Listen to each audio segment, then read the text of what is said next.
Chapter 1. Minnie Sanders examined her reflection in the mirror. She wore a full-length blue cotton skirt and silky ivory top, sewn especially for her by her older sister, Penny. She pinched her cheeks a little to bring color into them. Her adoptive mother, Edna Petunia Sanders, believed in a natural look, but Minnie didn't think there was anything wrong with giving nature a little help. It was Sunday, which meant the family would attend church services. Minnie loved listening to her brother-in-law, Pastor Micah Barton, talk about some of her favorite passages from the Bible and his thoughts on leading a life of purpose. She was also looking forward to seeing some of the young men in town. Ever since her sister Hope had gotten married a few weeks back, Minnie had weddings on the brain. As one of 15 orphans adopted by Edna Petunia and Cletus Sanders, Minnie's family was enormous. She had dozens of nieces and nephews by birth, adoption, and marriage, and the number was constantly growing. Minnie adored the children in her family and couldn't wait for the day she would have little ones of her very own. And the first step toward that dream was to find herself the perfect husband. As one of the youngest of the 15 orphans, Minnie had watched the older girls fall in love and get married over the years. She was always amazed at how quickly love seemed to strike in the Sanders family. She herself had never been courted by anyone, but she hoped that was about to change now that she was a little older. Minnie and her sisters had all lived together in an orphanage in New York until they were teens. The church who ran the orphanage had decided they needed to move away in order to keep separate living quarters for the boys and girls in the orphanage. They'd made housing arrangements for the girls, and their matron, Cassie, had accompanied them all the way to the state of Texas. However, once they'd arrived, the arrangements had fallen through, and the girls were left in the lurch. Miraculously, an elderly couple who'd dreamed of children of their own had adopted all 15 of them, no questions asked. The girls were all quite different, and although they had their squabbles, they loved each other fiercely after all they'd been through. Minnie marveled as she thought about how different her life was now than it had been in New York. In just a few short years, she and her sisters had truly blossomed in the heat of nowhere, Texas. She worked around the house, making sure the spacious Sanders home was always clean and polished, and she had recently been hired to run errands for the mayor's office. Minnie couldn't wait to start working outside the home.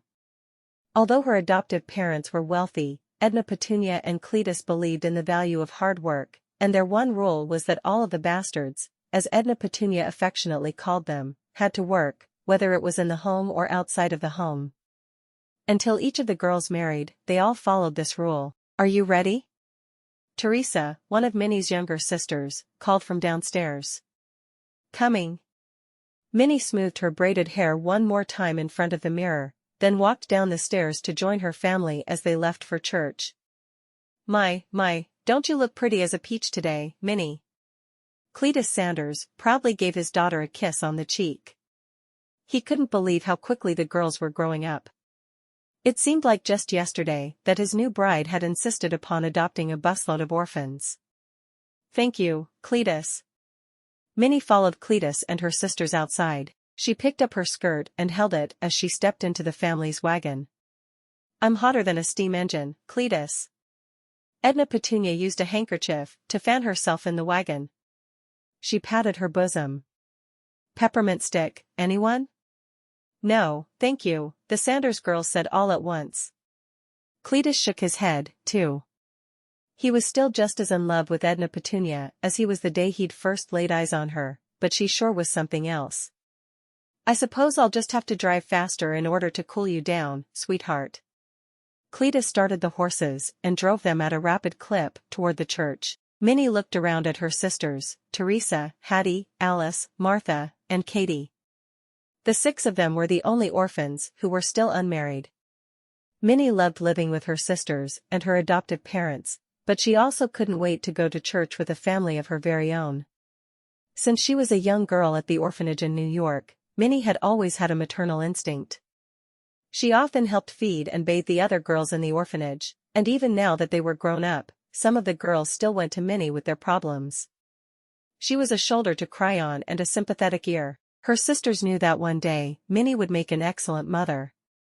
Cletus parked the wagon in a large field near the church, and the girls climbed out of the wagon, taking care not to trip over their skirts and boots.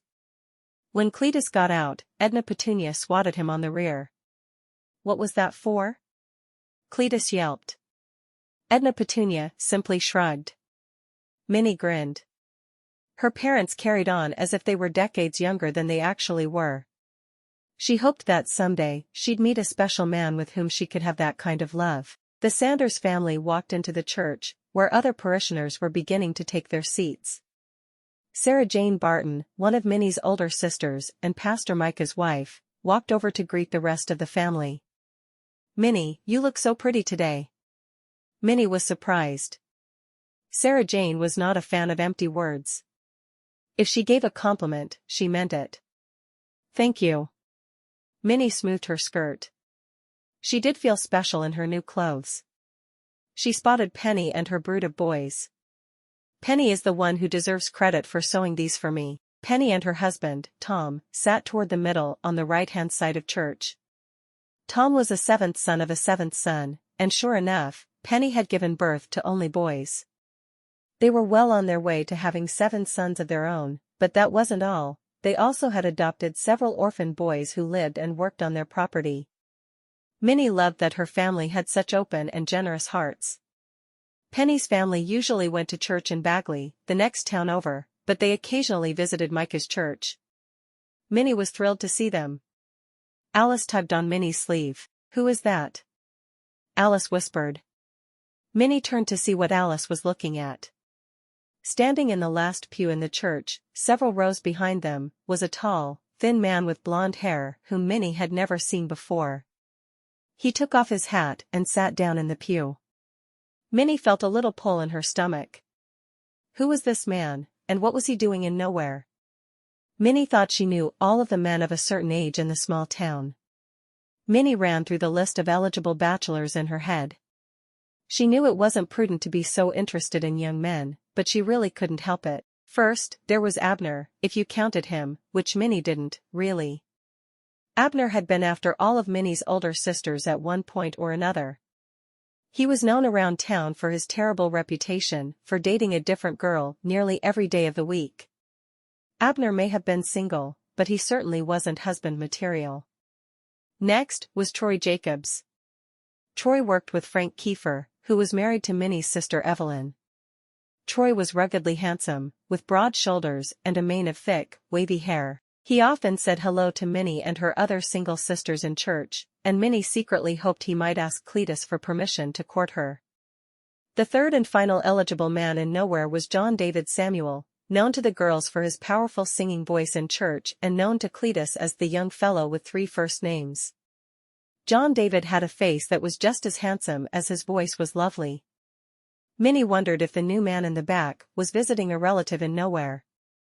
That would explain why she had never seen him before and why she didn't know who he was. He was sitting alone, though, which didn't make any sense. Minnie struggled to focus on Pastor Micah's words as the service began. She wanted to look toward the back of the church to catch a glimpse of the mysterious stranger, but she knew that would attract attention, and she didn't want to embarrass or upset her adoptive parents or her sister Sarah Jane.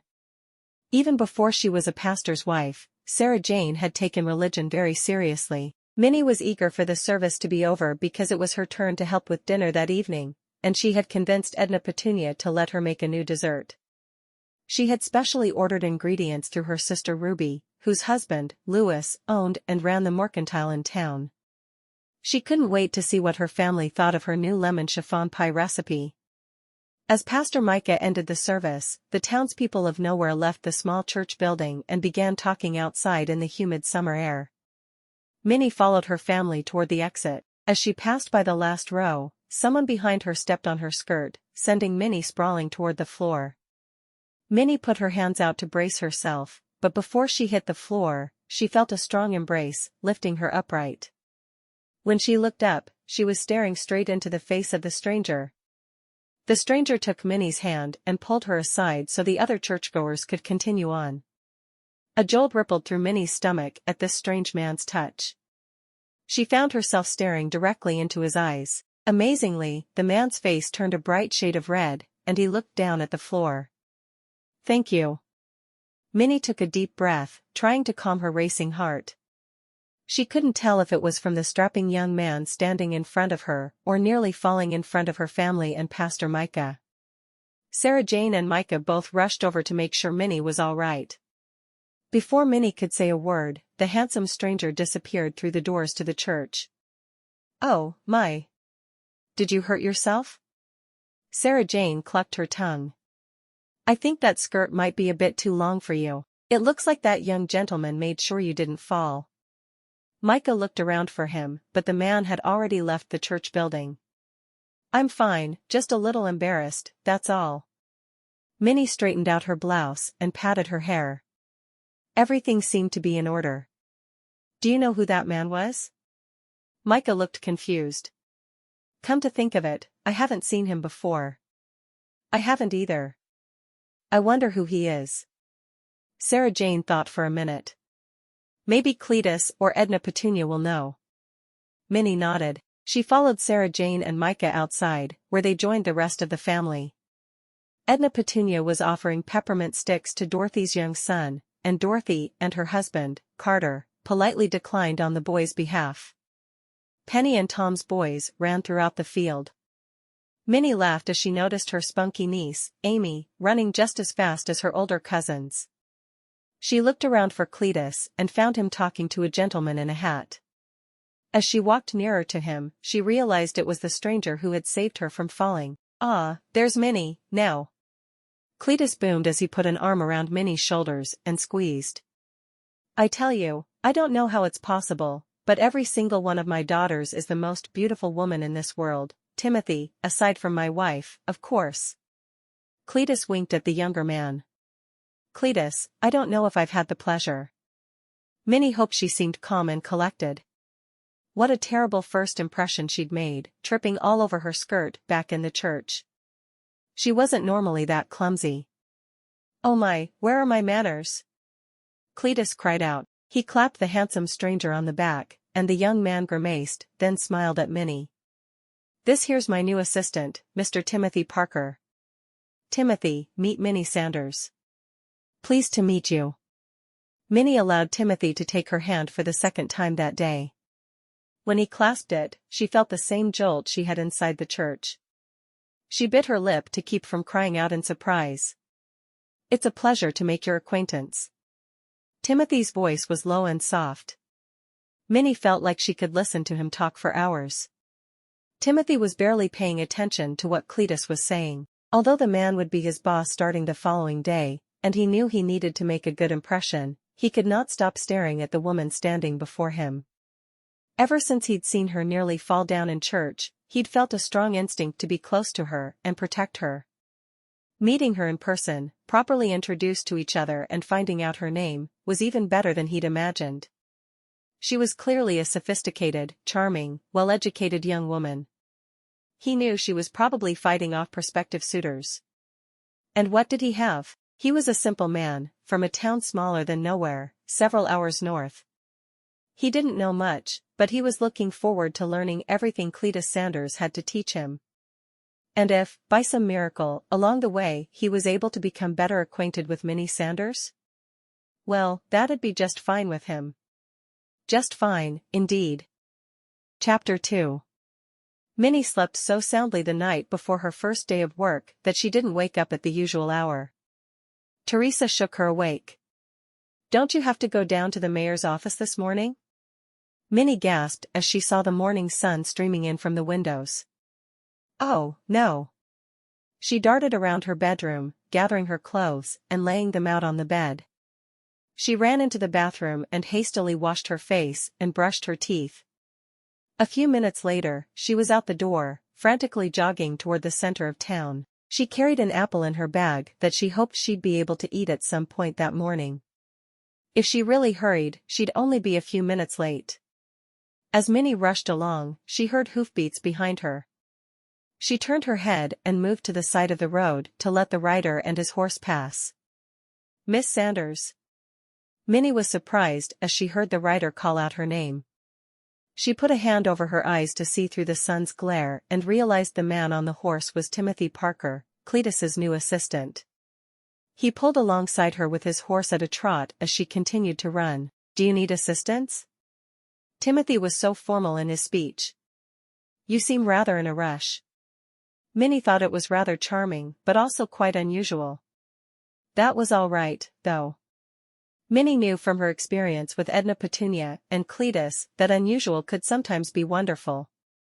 Oh, I'm just going to be late for my first day of work. I'm helping the mayor with town errands, and I overslept. Minnie was worried that Timothy would think she was clumsy and lazy. His first 2 impressions of her were not at her personal finest.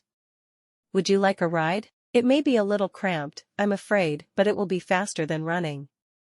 Minnie stopped running and stared at Timothy. She considered her options. She was already out of breath and not running fast enough. If she took the ride, she might actually make it to the mayor's office on time. Yes, please. Timothy blushed and stopped his horse, dismounted, and offered Minnie a hand. Minnie accepted it and positioned herself to mount the horse. Just then, she heard a loud, chugging sound and saw a cloud of smoke. When the dust cleared, John David Samuel was staring straight at Minnie. Care for a ride? John David was one of the few men in town who had an automobile. Minnie had to admit, it looked much more comfortable than riding next to Timothy on his horse.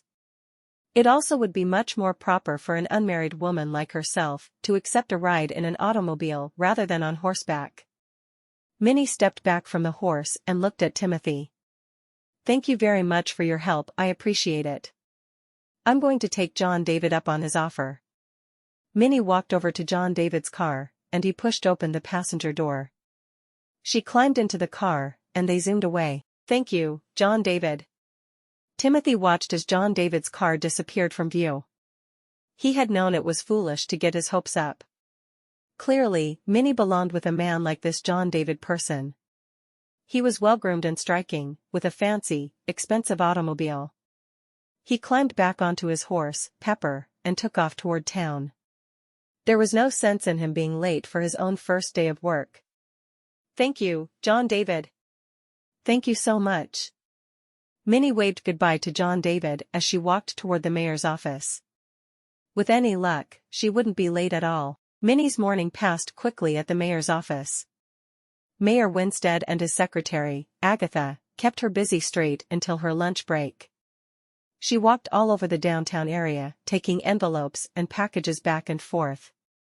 She helped Agatha address all the mail and took it to the post office. You have an hour for your lunch break. You can spend it however you'd like, just make sure you're back at 1 o'clock. Agatha pointed toward the clock on the wall. The mayor does not tolerate tardiness. Minnie nodded. She had arrived exactly on time, and she vowed she wouldn't come close to running late again. She had planned on packing a lunch, but since she had overslept, she had run out of the house without a meal. She had her apple, but didn't think that would satisfy her for the rest of the afternoon. She decided to visit Cletus in his office, to see if he'd be willing to share. Minnie walked down Main Street to the town judge's chambers, where Cletus presided. She had already been there once that morning, to drop off a letter from the mayor, but she hadn't seen Cletus or Timothy. She wondered how Timothy's first day of work was going. She hoped he liked working for Cletus. She loved her father, but he sometimes took a little getting used to. Hello, Cletus. Minnie called as she walked in. Cletus and Timothy sat at a round table with a pair of sandwiches in front of them. Do you have enough for a third at lunch? Cletus stood up and walked over to greet Minnie. He kissed her on her cheek. Oh, Minnie. What a surprise. Have a seat. Cletus pulled out a second sandwich from his lunch pail. Lucky for you, Edna Petunia always sends me with a spare, in case I get extra hungry. Minnie took a seat between Timothy and Cletus. As she sat down, her leg brushed against Timothy's leg. She felt her face flush with heat. She hoped Cletus wouldn't notice. He was very overprotective of his adopted daughters, and she didn't want him getting the wrong idea about Timothy. How's your first day at the mayor's office? Does anyone know what they're doing over there? Cletus took a huge bite of his sandwich. Minnie laughed. Cletus, you are terrible. Everyone's been perfectly nice to me. They're keeping me busy. Well, that's good. Cletus turned to Timothy. We've taught the girls that idleness is a sin. Do you agree, boy? Timothy quickly nodded. Yes, sir. My parents taught that to all of their children as well. Oh, do you have brothers and sisters? Minnie asked. Yes. I have an older brother and 3 younger sisters. Timothy looked down as he spoke, as if he were embarrassed to be speaking directly to Minnie. Minnie wondered if Timothy's older brother was just as good-looking as he was. What's on your mind, girl? Cletus smiled. Minnie's one of the smartest of all my girls, you know. She's probably thinking up something special. Minnie looked down. She was glad Cletus hadn't guessed what she had been thinking about. She would be embarrassed if he knew the thoughts she was having about his new assistant. She thought quickly. Oh, I'm just thinking about what errands I might have to do this afternoon. I hope I don't get a cramp in my leg. I've been doing a lot of rushing around. Not that I'm complaining, I am happy to have the job. Cletus smiled. I'll give you a ride home if your legs are too tired at the end of the day. Just meet me back here around closing time. Minnie stood up and threw her arms around Cletus. Oh, thank you, Cletus. I'm so lucky you and Edna Petunia adopted me. Now it was Cletus's turn to seem embarrassed. It's nothing at all, Minnie. You're adopted? Timothy raised an eyebrow. I was curious as to how your family could have so many young girls so close in age. Cletus howled with laughter. Now there's an idea. I wasn't married to Edna Petunia until well past her childbearing days, but oh my. I can't imagine if she'd had 15 pregnancies. Minnie, can you picture it? Minnie shook her head ruefully. I truly cannot. Edna Petunia is an incredible woman, but giving birth to 15 girls might have been too much, even for her. Then again, I've learned not to underestimate her. Well, we're all glad the way everything worked out. Timothy, I tell you, a man without a family truly does not know what he's been missing. All these years, I lived a fine life, out in the woods for a good part of it, but when Edna Petunia and I adopted these fine young women, I learned the reason life was worth living. Cletus looked proudly at Minnie. Do you have a young lady waiting for you in your hometown, son? Timothy nearly choked on the bit of sandwich he was eating. He coughed, and Cletus offered him some water. I'm sorry about that, sir. Cletus grinned at his new assistant. He was such a proper young gentleman. No need for such formality, son. Call me Cletus. Timothy took a sip of water. Thank you, Cletus. No, I don't have any young woman waiting for me where I grew up. He looked at Minnie and hesitated. If I'm being completely truthful, sir, Cletus, I'm not very good with women. My tongue gets all tied around them. Especially the pretty ones. Minnie could see Timothy's face growing red, and it wasn't from the sandwich he'd almost choked on. Was he talking about her when he said he got tongue-tied around pretty girls? She hoped so, but she also didn't think Timothy was the type of person to flirt with a man's daughter right in front of the man. Then again, Minnie did not have much experience in these matters. Minnie looked at the clock on the wall. Well, I'd better get back. Mayor Winstead does not approve of tardiness. Thanks for stopping by, honey, always glad to see my girls. Cletus kissed her cheek as Minnie stood up and said goodbye. Minnie waved to Timothy as she exited the judge's chambers. She hoped she'd get to see more of him around town, but she wasn't sure if he felt the same. But in the meantime, she needed to get back to the mayor's office. When she returned to the building, Agatha was cleaning up after her own lunch, and Mayor Winstead was leaning back in his chair, his hands folded across his stomach, a hat placed on top of his face. Minnie wondered why he was sitting that way until she heard a loud, buzzing noise. Is he snoring? Minnie whispered. Agatha smiled and put a finger to her lips. She pointed to an envelope addressed to the town lawyer, Carter Reeves, who happened to be one of Minnie's several brothers-in-law. Minnie was thrilled. Carter's office was in his home, which meant she would get to see her sister, Dorothy, and her adorable young nephew. Minnie straightened up her desk and set off for Dorothy and Carter's house. As she walked through nowhere, she thought about what a wonderful day it had been. She was so relieved that she hadn't been late to work, thanks to John David's ride. Part of her wondered what it would have been like to get onto Timothy's horse, but she tried not to think about that. She knew if Cletus would have seen her riding alongside Timothy, he would have had stern words for both her and his new assistant. Yes, it was better if she focused her attention on one of the other bachelors of nowhere, like John David. She looked around the street as she walked along, keeping an eye out for one of her friends or family members, but not very many people were out in the dry summer heat. Minnie waved a friendly hello to the few people she did encounter, but didn't stop to speak with them.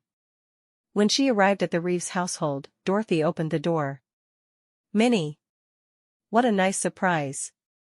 Come on in." Dorothy held the door open for her younger sister and led her into the formal parlor. She took a seat and gestured for Minnie to do the same. "I'm here on official business.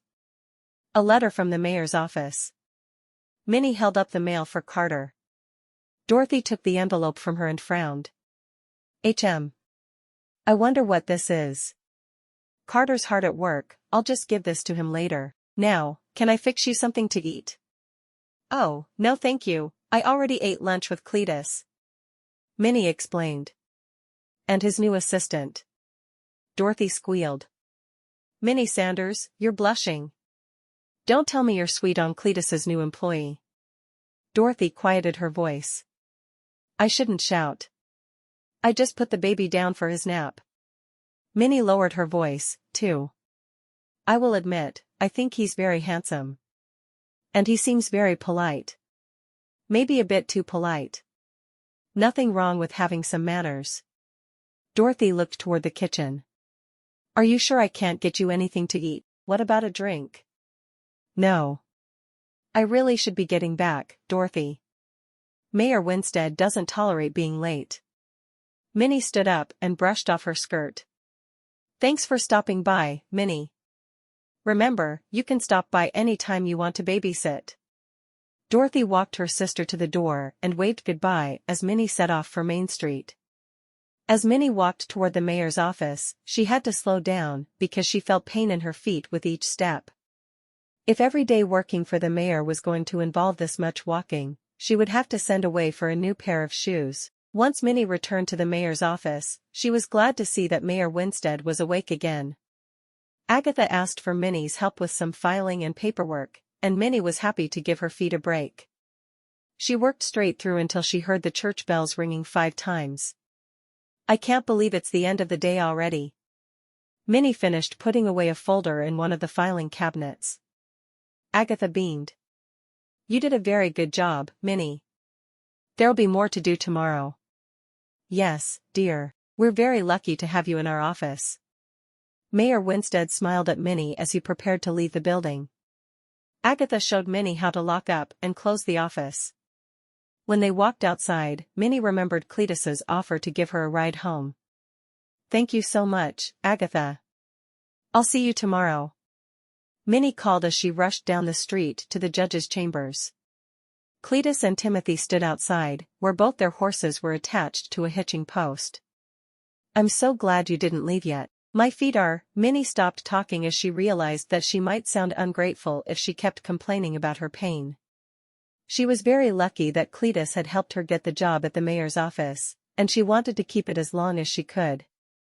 "Thank you for offering me a ride home." Cletus waved it off. He unhitched his horse from the post, and he and Minnie climbed up into the wagon. "Good night, Timothy. See you tomorrow morning." Timothy watched the wagon get smaller and smaller as Cletus and Minnie drove off toward their home. He hoped he'd be able to see more of Cletus's spirited yet sweet daughter. She intrigued him in a way no woman ever had before. He knew that he likely wasn't good enough for someone like her, but in that moment, watching her ride off, he knew that he had to try. Chapter 3. That evening, Minnie approached Cletus in his formal parlor after dinner. "May I speak to you about something?" Minnie hemmed and hawed. She wasn't sure how to ask for what she wanted. Cletus's eyes peered at her over the top of his newspaper. "Get on with it, dear. I was wondering if you'd be open to inviting Timothy over to dinner. He's new in town, and he must be awfully lonely. Minnie felt nervous about how Cletus might react, but she was glad she'd been able to get her words out. "Edna Petunia!" Cletus hollered. Edna Petunia came running in from the kitchen, with bits of chocolate frosting on her cheeks and hair. "What is it?" Minnie waited nervously for her adoptive parents' judgment. Was Cletus going to scold her in front of Edna Petunia? "Should we have the new young man I hired over for dinner?" Cletus wondered out loud. Edna Petunia frowned. "I don't see why not. But what are you hollering for me for? You don't need my permission to invite a man over for dinner." "Yes, but I like to ask for it, anyway. You know I live to make you and our daughters happy, Edna Petunia." Cletus stood up and tipped Edna Petunia back into an embrace. Edna Petunia squealed in delight. "You crazy old man. You're mad." Minnie couldn't believe the way her parents carried on sometimes, but she had a soft spot for the pair. They truly were in love with one another, and they did live to please each other. She thought it was all rather sweet. "Then it's settled. I'll invite the boy over for dinner tomorrow," Cletus decided. "Thank you, Cletus." Minnie started to leave the formal parlor so her adoptive parents could have some space. Cletus called out to her. "One more thing, Minnie dear." "Yes, Cletus?" "No falling in love with this boy. He's my assistant, and I don't want to mix work and family. Understood?" Cletus sounded more serious than Minnie had ever heard him. Minnie bit her lip. That was the last promise she wanted to make Cletus. But she didn't have a choice. Understood. That night, Minnie tossed and turned, unable to get to sleep. All she could think about was Timothy, his jawbone, his strong hands, his narrow waist. It was unfair how handsome he was. She wondered if he ever thought about her the way she thought of him. Then she remembered Cletus's warning about not falling for Timothy. She tried to focus on something else but kept coming back to the way Timothy had looked at her during lunch. She'd felt like he was truly listening to her, like she had something important to say. Like she was something special. Minnie pulled her quilt closer around her. There had to be something she could do to get her mind off Cletus's new assistant. She tried to think of John David, who had been so kind to her that morning while driving her to work. He'd asked about her family and her job and told her he hoped he'd see her again sometime soon. John David was a real sweetheart. She didn't know if he was even interested in her in that way, but if things did work out, she was sure he would make a wonderful husband and father. He was smart and kind. Minnie yawned and sighed. She knew she needed to get to sleep so she could wake up early and get to work on time. Boys could be such a headache sometimes. "You have a lovely home, Mrs. Sanders." Timothy complimented Edna Petunia over chicken fried steak, green beans, and mashed potatoes. The Sanders family had just begun to eat the meal Edna Petunia and Hattie had prepared for dinner that evening with Timothy as their guest. "Where in the world did you get those manners? I thought you were born in the middle of a turnip field somewhere." Edna Petunia shook some more salt onto her steak. Minnie gasped. She knew Edna Petunia hadn't intended her comment to be rude, but she worried Timothy might take it that way. Fortunately, Timothy was smiling. "My mother grew up in Boston. Her family took manners quite seriously, and she taught that to my siblings and me. Even though we lived on a farm away from town or a whole lot of people, she insisted we speak properly." That's something." Edna Petunia shoveled more potatoes into her mouth. "What made you want to work for a judge, Timothy?" Minnie was eager to change the subject. She was glad Timothy felt comfortable opening up to her family, though. Timothy looked straight at Minnie before answering. "I've always thought fairness and justice were essential to any society. When I was younger, I thought I might be a lawyer myself one day." "He's got the brains for it, all right." Cletus chimed in. "You should see the documents he writes for my legal arguments." Timothy blushed. Minnie secretly enjoyed watching Timothy's discomfort. It showed that he truly cared about what other people thought of him, that he was shy, and that he was modest. All of these were good qualities, qualities she wanted in a future husband. After dinner, the Sanders family all retired to Cletus's formal parlor. Timothy sat in the place of honor on the couch, while Cletus took his seat in his armchair. The girls took turns entertaining their adoptive parents and Timothy. Katie, who had a lovely voice, sang her favorite hymns. Hattie played her flute. Minnie and Alice did a silly dance. Timothy laughed and smiled throughout the evening's festivities. Being around the Sanders family made him feel less alone.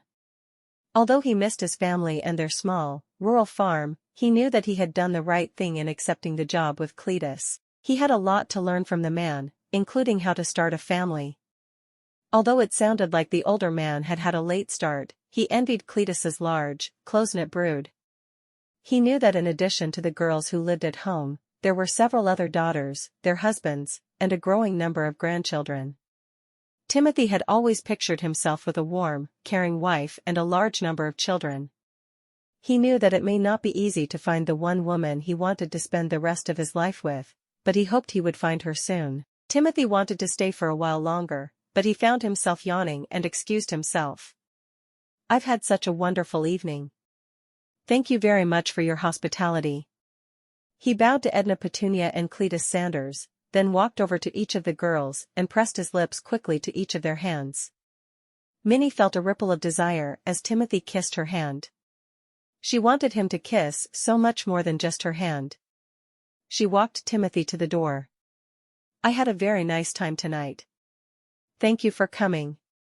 She hoped Timothy might say something sweet to her that revealed how he felt about her. "I had a very nice evening." "Thank you." Timothy looked like he had more to say, but instead, he gave her another one of his formal bows and exited the house. Minnie watched him mount his horse and ride off toward his house.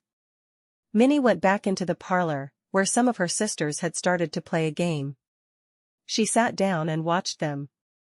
Teresa noticed Minnie's quiet, solemn expression. "What's wrong, Minnie?" "Oh, it's nothing." Minnie glanced at Cletus. She couldn't help having a crush on his new employee. But she wouldn't admit it to Cletus. She had made him a promise. Hattie and Katie took notice of Teresa and Minnie's conversation. They crowded around Minnie. "What is it, Minnie?" Katie asked. "Something's wrong." "I know it," Hattie declared. Now Cletus and Edna Petunia were paying attention. Minnie sighed loudly. "Nothing is wrong, everyone. Please, just leave me alone." With that, Minnie ran up to her room. I'll go see what's gotten into her." Edna Petunia clucked. "Oh, dear.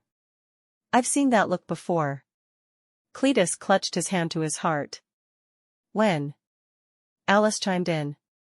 Cletus paused for maximum dramatic effect. "I've seen that look whenever one of our girls has fallen in love." Chapter 4. Timothy watched from the front door to the judge's chambers as John David and Minnie drove by in the automobile. It seemed nearly a daily occurrence.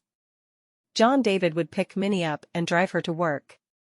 Since Minnie was only a few doors away, Timothy often heard the engine or saw the two of them talking and laughing together in the car. He felt a pang in his chest each time he saw Minnie's cheerful smile when talking to John David. Timothy wished he could be the one driving the car. Timothy sighed and pushed the door open. It wasn't fair to Cletus if he spent all day making himself miserable about a simple crush. He needed to focus his attention on his work and making sure he was meeting Cletus's needs. "Have a great day," John David called as he waved goodbye to Minnie. She waved back. John David was such a nice young man. She genuinely enjoyed talking to him and thought he dressed well and treated others with kindness and respect. He was educated and had a steady job and came from a good family in her church. But for some reason, Minnie just didn't feel anything when she was with him. She had fun and could laugh with him, but when she accidentally brushed his hand with hers in the car, she felt completely normal. On the other hand, each time she was around Timothy, it felt like there was an electric charge in the air. She had tried to stay away from Cletus's office during the day because she remembered what he had said about mixing business with family. She wanted to be respectful of his wishes, but it was difficult when Timothy was so handsome and kind. Minnie was the first to arrive at the mayor's office, so she began to get ready for the day ahead. She enjoyed her work with Mayor Winstead and Agatha. The position kept her on her toes. There was never a dull moment, and that suited her perfectly. Agatha had even mentioned that if she were to retire, Minnie might be able to take over her job and find another young girl to take Minnie's place. Minnie was excited to hear about opportunities like that, but they also made her feel sad. She knew that if she were married, she wouldn't work anymore. She'd stay at home, raising her family and running the household. In a way, she hoped she'd never be offered Agatha's position because that meant she'd be spoken for. Mayor Winstead strode into the office humming. Minnie knew that was a sign that it would be a very good day in the mayor's office. Agatha arrived a bit later and busied herself in several stacks of paperwork. Minnie continued her project from the day before, rearranging all the files in the filing cabinet in alphabetical order. Somehow, over the years, the system had not been followed, and it was Minnie's job to set it right. Lunch hour seemed to come in the blink of an eye. Minnie had packed her lunch, and she sat outside on a street bench as she ate an apple and a few bits of cheese. Abner sauntered down the street, wearing a cowboy hat. He tilted it off his head when he approached Minnie. "Why, Miss Minnie, you do look absolutely stunning today. May I have the pleasure of taking you out this evening?" Minnie let out a deep breath. "No, thank you, Abner." Abner kept smiling. "All right. If not tonight, when can I take you out?" Minnie sighed. When would Abner understand that he was not the kind of man that she or any of her sisters would date? "You need to talk to my father." Abner's face clouded a bit. "Cletus Sanders?" "Yes. That's my father." Minnie didn't mean to be rude, but she wanted Abner to move along. "Oh. All right." Abner walked away rather quickly. Minnie breathed a sigh of relief. At the judge's chambers, Cletus was just about to dig into his fried chicken sandwich when there was a sharp knock on the door. "Will you go see what that racket is about?" Cletus called to Timothy. Timothy opened the front door to find a mischievous-looking man standing on the doorstep. "I'm Abner, and I'm here to see Mr. Cletus Sanders about one of his daughters, Minnie." Abner stuck his hands in his pockets and began to whistle. Timothy felt his palms grow sweaty. Who was this man, and what did he want with Minnie? He seemed too nonchalant and carefree to truly respect her the way Timothy did. He hoped Cletus would send this man away at once. "Cletus?" Cletus frowned. He did not appreciate being disrupted on his lunch break. He pulled himself up out of his chair and walked over to the door. "What's this about?" Abner regarded Cletus with a confident smirk. "I'd like to court your daughter, sir." Cletus looked at Abner in irritation. "I've got 15 of them." "Which one are you speaking about?" Timothy put his hand to his mouth to stifle a laugh. Say what you would about Cletus, but the man's spirited temper was something to behold. Abner swallowed. "Minnie, sir." "Well." Cletus put his hands around his belt loop. "Minnie's a smart girl with a good head on her shoulders. You're welcome to invite her out with you. I don't really care, but I wouldn't expect her to agree. She's got good taste, you see." Abner seemed to ignore Cletus's insult and simply smiled a cheeky smile and grabbed Cletus's hand. He pumped it up and down enthusiastically. "Thank you, sir." Abner rushed off down the street. Timothy stared after this odd man. It seemed like Cletus didn't think very highly of this Abner person, so why had he given his permission for the man to court his daughter? Timothy didn't understand. "I'm sorry you had to deal with that. Let's get back to our lunches." Cletus motioned for Timothy to sit down at the table again. Cletus grabbed his sandwich again. He held it in front of his mouth, preparing to take a bite, and then they heard a sharp rapping at the door. "Oh, for goodness sake." Cletus just glared at the closed door. Timothy jumped up to answer it. This time, Cletus could see the visitor was Troy Jacobs, dressed unusually formally in a suit and tie. Troy spent his days on Cletus's son-in-law's ranch. Cletus had only seen him in a suit on special occasions at church. He paced back and forth at the doorstep. "How may I help you?" Timothy asked. Troy stopped pacing. I'm here to see Mr. Sanders, sir. Cletus, this gentleman's here to see you, Timothy called. He wondered what this visitor needed. They didn't have any appointments scheduled until the following day. Cletus eased his way to the front of the room, feeling hunger pangs in his stomach. Yes, son? Sir, I'd like to. Well, the thing is. Troy seemed unnaturally nervous. Cletus groaned. Spit it out, son. I'm in the middle of my lunch. I'd like your permission to court your daughter, sir. Minnie. I think she's an honorable and beautiful young woman who would make a fine match for me. I work hard and get along well with your family. Do I have your blessing? Troy blurted out his speech, which he'd clearly practiced for some time before arriving. Cletus had to admit, he was impressed. He knew from his son-in-law Frank that Troy was a good man and could be trusted fully. Yes, son. I give you my blessing. You need to ask Minnie, though. She's a bright and responsible young woman, and she can make her own decisions. Troy's face relaxed. Thank you, sir. You won't regret it. He walked away, humming to himself. Timothy tried to hide the anger and frustration on his face. 2 men in less than an hour that had come to ask for Cletus's permission to court his daughter? That had to be some kind of record.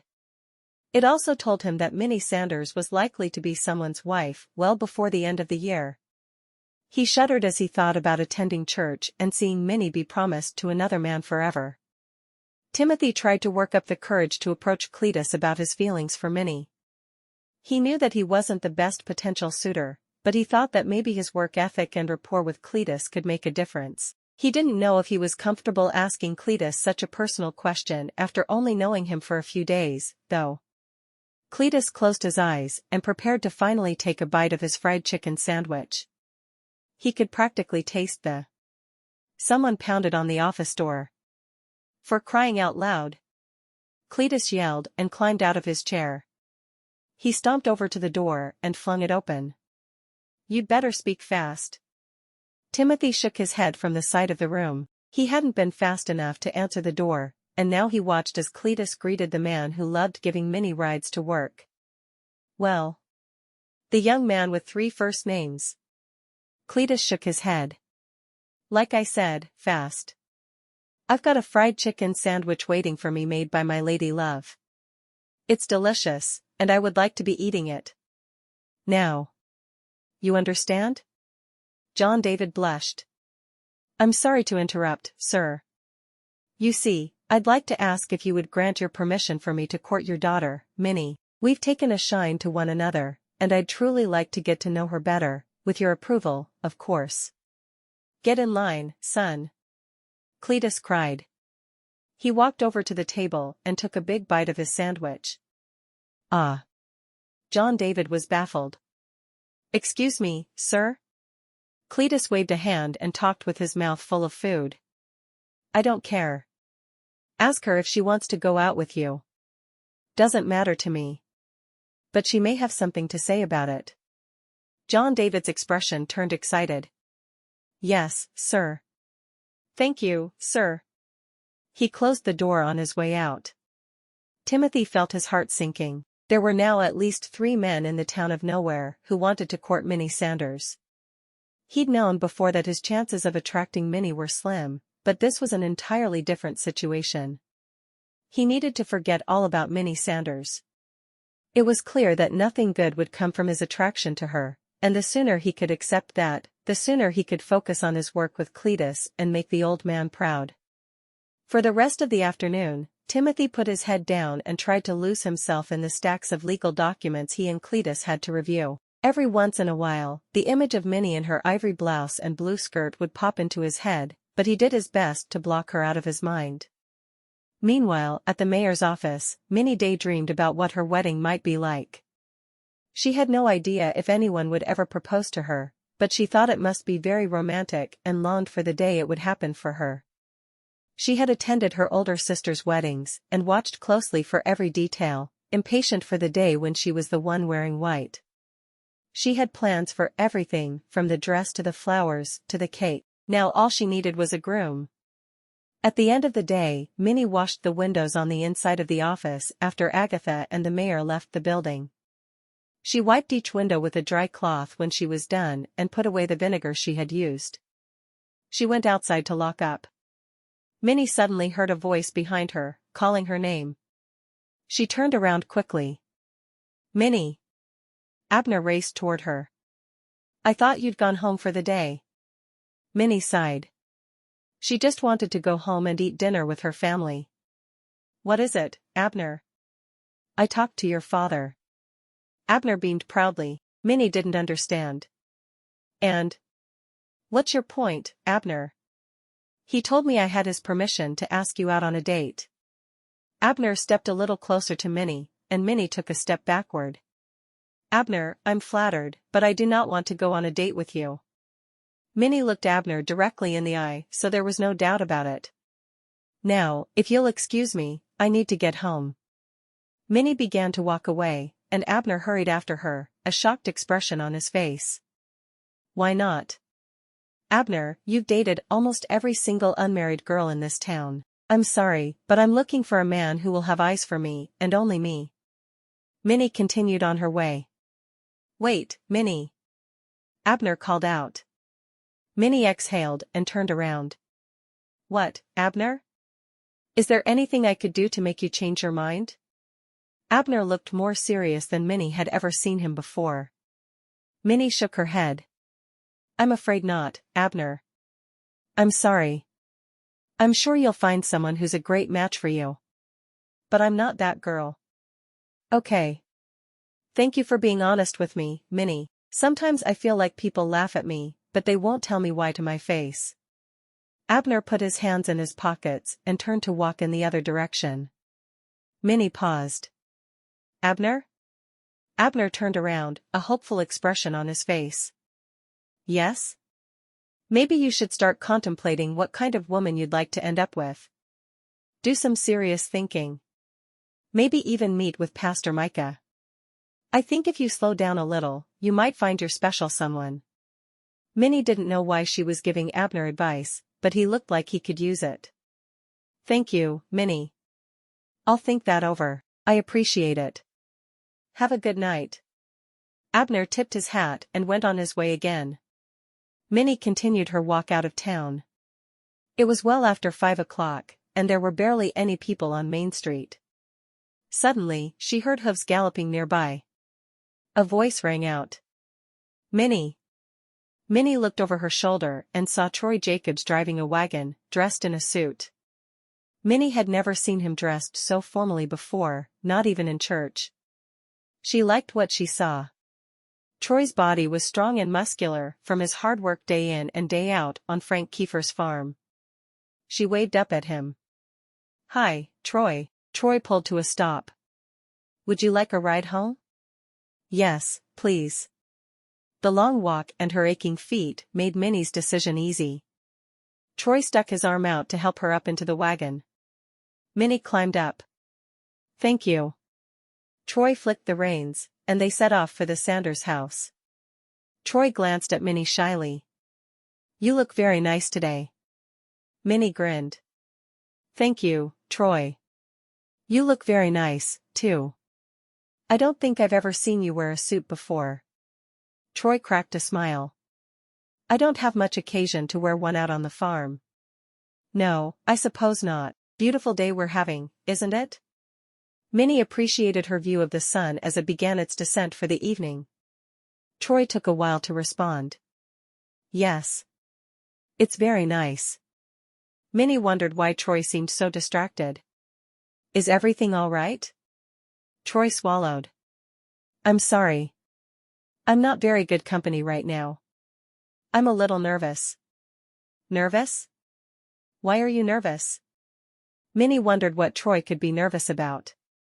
He always seemed so sure and confident. Troy took a deep breath and prepared himself for what he was about to say. You see, earlier today, I asked your father's permission to court you. So I'd like to ask you, Minnie Sanders, if you'd be willing to go out on a date with me. Minnie couldn't believe it. First Abner, and now Troy. Even though she was thrilled to have a man, and a handsome man, at that, asked to court her, for some reason, she thought immediately of Timothy. She wished he were the one driving the wagon and asking to court her. Minnie tried to focus on what Troy was saying.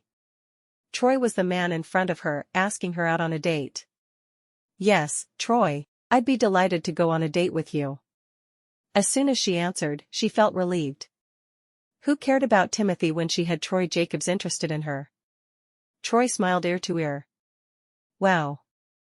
I was real nervous before coming here. I'm glad I caught you. Minnie realized what a nice smile Troy had. Yes, I was on my way home from work.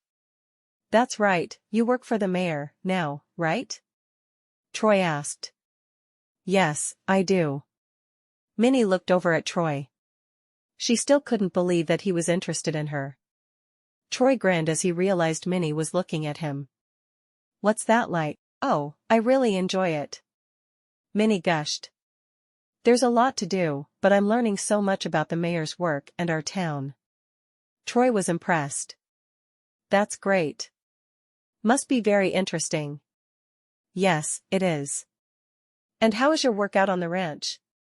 Minnie didn't know much about the ranch, but she did know her brother-in-law, Frank Kiefer, often said he wouldn't be able to keep it running successfully without Troy's help. Things are going well. We're having a good year. Troy explained. That's wonderful. Minnie began daydreaming about what would happen if she and Troy got married one day. They'd have to find a home of their own, maybe even a ranch of their own. Like her sister Evelyn, she'd learn to work on the ranch while also raising the children she and Troy would have together. Oh, it sounded so romantic. Here we are. Troy pulled up in front of the Sanders house. Thank you very much for the ride, Troy. Minnie climbed out of the wagon. Good evening, Minnie. I sure am looking forward to our date, Troy said sincerely. Minnie blushed. I look forward to it, too. Good night. Troy waited for her to walk inside the front door before he set off for the ranch. As soon as Minnie stepped inside the house, her sisters crowded around her and asked her several questions all at once. Who was that? Teresa peeked out the window. Alice cried out, Did he kiss you? Are you going to get married? Katie wanted to know. Minnie smiled secretively. Maybe I'll tell you all about it later. You have to tell us, Minnie. Teresa pleaded. Please, please, Minnie. Hattie joined in, coming into the entry. She was assigned to help with the evening's dinner and had flour smudged across her cheek. Minnie wiped the flour off Hattie's cheek. Well, maybe I'll tell you a little. Yes. Katie shouted. First of all, after work, a very unusual thing happened. I was locking up, and Abner. Abner? EW. Why would you want to be seen with Abner? Teresa made a face. Let me finish, Teresa. Minnie laughed. He asked me if I would go on a date with him. What did you say? Hattie was hanging on to Minnie's every word. I said no, of course. Minnie explained. I told him I need a man who only cares about me and no one else. But then. Then what? Alice was practically giddy with excitement. Minnie continued her story. On my way home, Troy Jacobs asked if I needed a ride. Martha wandered into the entryway after hearing her sister's excited voices. Troy Jacobs? He's so nice. Yes, he is, Minnie agreed. While he was driving me home, he asked me if I would go out on a date with him. The girl squealed in delight. You're going to marry him. I know it. I just know it. Katie jumped up and down. Minnie laughed. Slow down a little, Katie. He has to ask me first. I wonder where you'll go on your date, Alice said dreamily. That's a good question. We haven't talked about that yet, Minnie replied. I can't believe two men asked you to court on the same day. Teresa pointed out. It certainly was an eventful day, Cletus boomed as he walked into the room. He had been in his formal parlor, resting. Cletus, Abner, and Troy both asked me if I wanted to go out with them. They said they both asked you for your permission, and you said yes. Minnie told her father about what had happened after work. Cletus smiled. And what did you tell them? I told Abner no, and Troy yes. I know I'm only starting out, but I just don't think Abner is the right match for me. Minnie looked at Cletus nervously. She hoped he didn't secretly approve of Abner over Troy. That's my girl. Cletus shouted. I thought as much, but I wanted to give you the chance to make the decision for yourself. Troy Jacobs is a fine man. You didn't mention John David whatever his name is, though. The one with 3 first names. Minnie was confused. What about John David? Cletus put his hand over his mouth. Oops. What are you talking about? Martha wondered. Let's just say, Abner and Troy won't be the last men in the town of nowhere to ask our Minnie for a date. That's all I'll say. Now, what's for dinner? Cletus rubbed his hands together. Do I smell a pot pie? Minnie was torn. On the one hand, she had secretly wished that John David would ask her on a date. But now she had a date with Troy. She didn't want to be like Abner, going out with a different person practically every day of the week. She also didn't want to hurt anyone's feelings. Minnie walked into the kitchen with the rest of her family and sat down at the kitchen table. It seemed like things were going her way. So why did she suddenly feel bad? Chapter 5. The following day, as Minnie was walking to work, she heard the familiar chug of John David's engine. Would you like a ride? John David cried over the smoke. That would be great. John David opened the door for Minnie, and she climbed into the car. How are you doing, John David? John David smiled at her. I'm doing very well. How are you, Minnie? I'm fine, thank you. Minnie felt a little sick to her stomach. She had a feeling she knew what was going to happen next. Sure enough, John David took a deep breath and launched into his question. Yesterday, I had the pleasure of speaking with your father. I asked for his permission to court you, and he gave his blessing. Minnie, I'd like to take you out on a proper date sometime. What do you say? Minnie felt like there was no right answer. On the one hand, she genuinely liked spending time with John David. He was smart, attractive, and kind, all qualities she was looking for in a husband. However, she had also agreed to go on a date with Troy. She didn't think it was fair to either of the men to agree to dates with both of them. Minnie had learned about honesty and the importance of personal integrity from Cletus and Edna Petunia. She was glad they had instilled their values and work ethic into each and every one of their daughters. Minnie decided to explain the truth to John David. I really enjoy spending time with you, John David. I'd like to go on a date with you, but I want to be honest. Troy Jacobs asked me on a date yesterday, and I agreed. I'd like to go out with him, and then if that doesn't work out, I'd gladly go on a date with you. I hope you're not offended. I'm simply trying to be forthright and honest. John David looked a little taken aback but nodded his head. That makes sense, Minnie. Thank you for trusting me enough to be honest with me. I'm not happy to hear it, but I appreciate that you were honest about it. Okay, good. I was worried you'd be upset with me. Minnie explained. No, I could never be mad at you, Minnie. John David smiled ruefully. I will admit, though. I hope you and Troy have a terrible date. Minnie playfully swatted at John David. That's not nice, but it's true. John David pointed out, then pulled up next to the mayor's office. Minnie rolled her eyes. Thank you for the ride, John David. Any time, Minnie. Any time. John David watched her walk into the mayor's office, then pulled away. As hard as she tried, Minnie was unable to focus on her work. Agatha had to call her name several times to get her attention. Minnie, are you feeling all right, dear?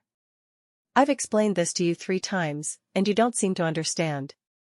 Agatha frowned. They were putting away books, and Agatha was instructing Minnie on how to decide where each book should go. I'm so sorry, Minnie apologized. I've been a little distracted, but you have my full attention. Minnie struggled to focus on her work for the rest of her day. She kept worrying she'd made the wrong choice. Troy was kind and handsome, but John David was, too. She also couldn't shake the thought of Timothy Parker. She still secretly wished he would ask her on a date, too. At lunchtime, Minnie went to visit Cletus and sat down with Cletus and Timothy in the judge's chambers. "Minnie, my dear, did you decide what to do about your problem?" Cletus asked, beaming proudly.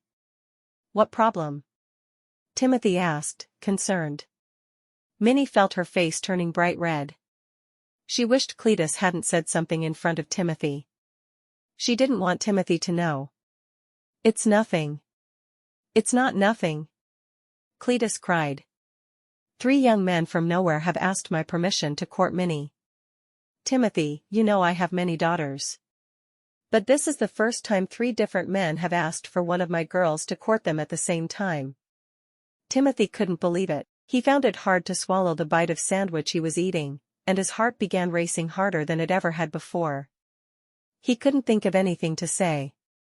He knew Minnie was something special.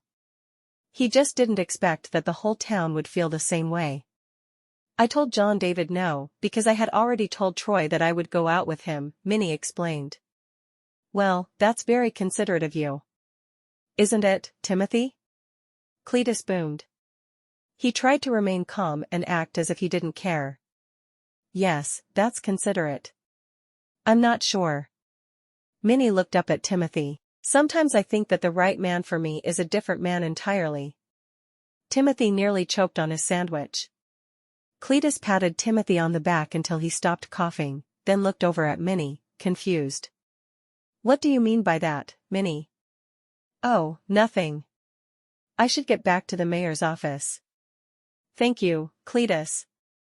"Good day, Timothy."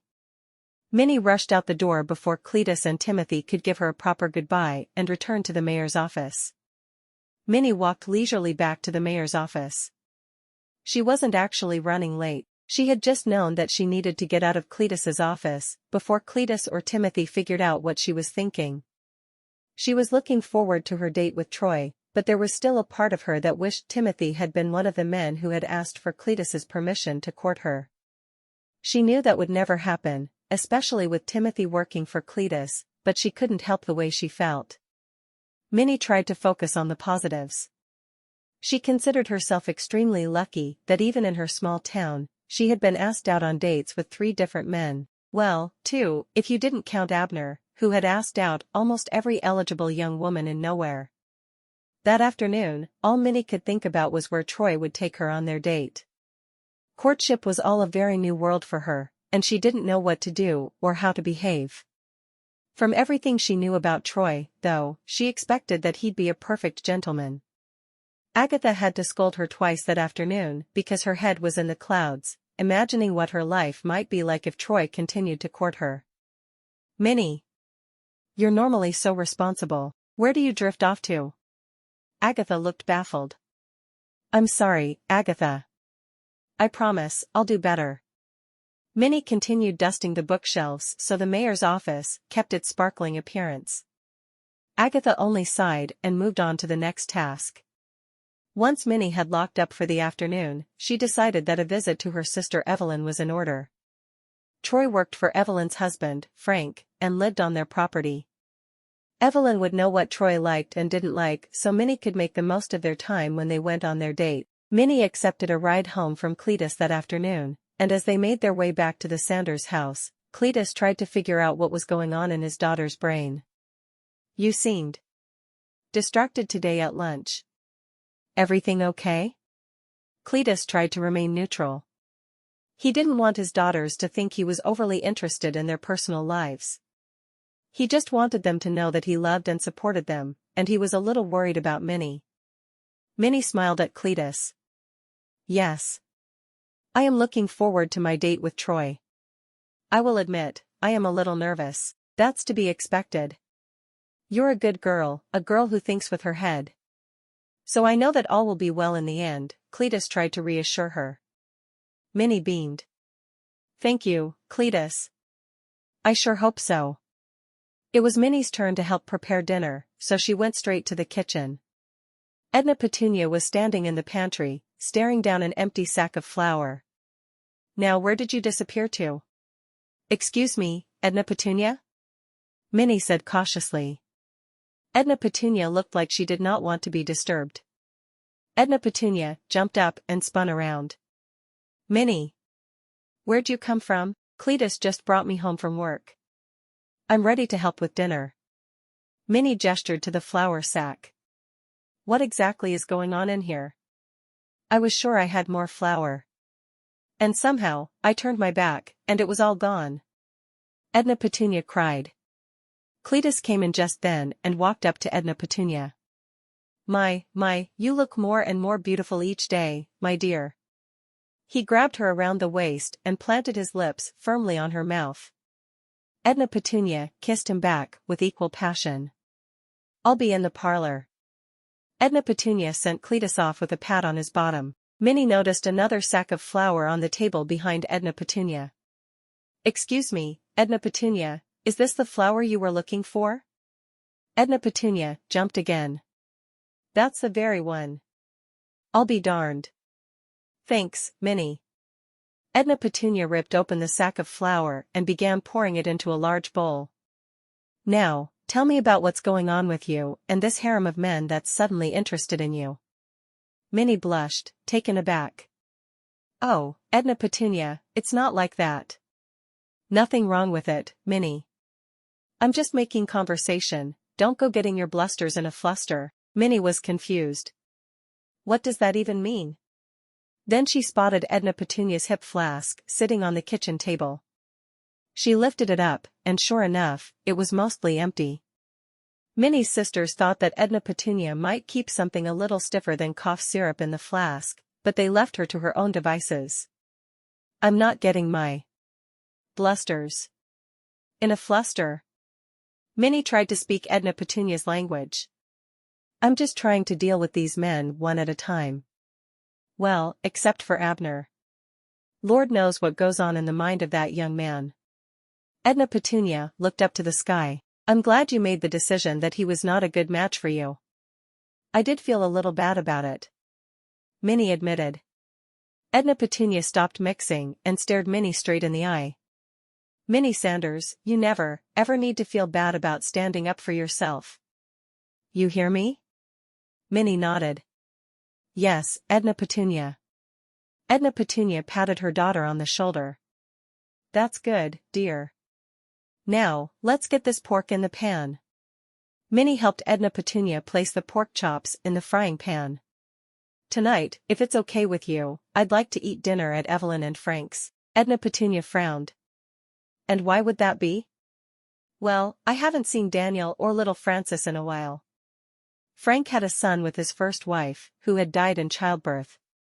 Evelyn and Frank had met because Evelyn was the assistant teacher for Daniel's class, and he was a real handful. Evelyn had somehow found a way to get through to Daniel, and she and Frank had fallen in love in the process. Now, their family also included a beautiful young toddler named Francis. So you're just trying to be a good aunt, is that it? Edna Petunia continued. She pointed a whisk at Minnie. What about your other nieces and nephews? Well, Minnie tried to think of an excuse, but then Edna Petunia burst out laughing. I'm teasing you, girl. I know you want to ask Evelyn and Frank questions about Troy to get ready for your date. Am I right? Edna Petunia showed off her full set of pearly white dentures. Minnie had to laugh a little, too. You figured me out, Edna Petunia. That's exactly what I'm doing. I knew it. Edna Petunia gloated. It's a long walk to the Kiefer's place. Why don't you have Cletus drop you and pick you up? I can finish up here. Oh, I couldn't ask him to do that. I wouldn't want him to miss a minute of dinner. Minnie knew Cletus tended to get a bit agitated when he was even the slightest bit hungry. Nonsense. Cletus. Edna Petunia called into the formal parlor, where Cletus liked to read his newspaper. Yes, love? Cletus called back. Minnie needs to go to the Kiefer ranch. You need to leave now and drop her there so you'll be back in time for dinner, Edna Petunia explained. Cletus poked his head into the kitchen. What's all this about? Don't worry about it, Cletus, it's between us women. Edna Petunia put a finger to her lips and looked at Minnie. Minnie giggled. All right, then. We'd best be on our way, Minnie. Cletus went outside to prepare the wagon to go out again.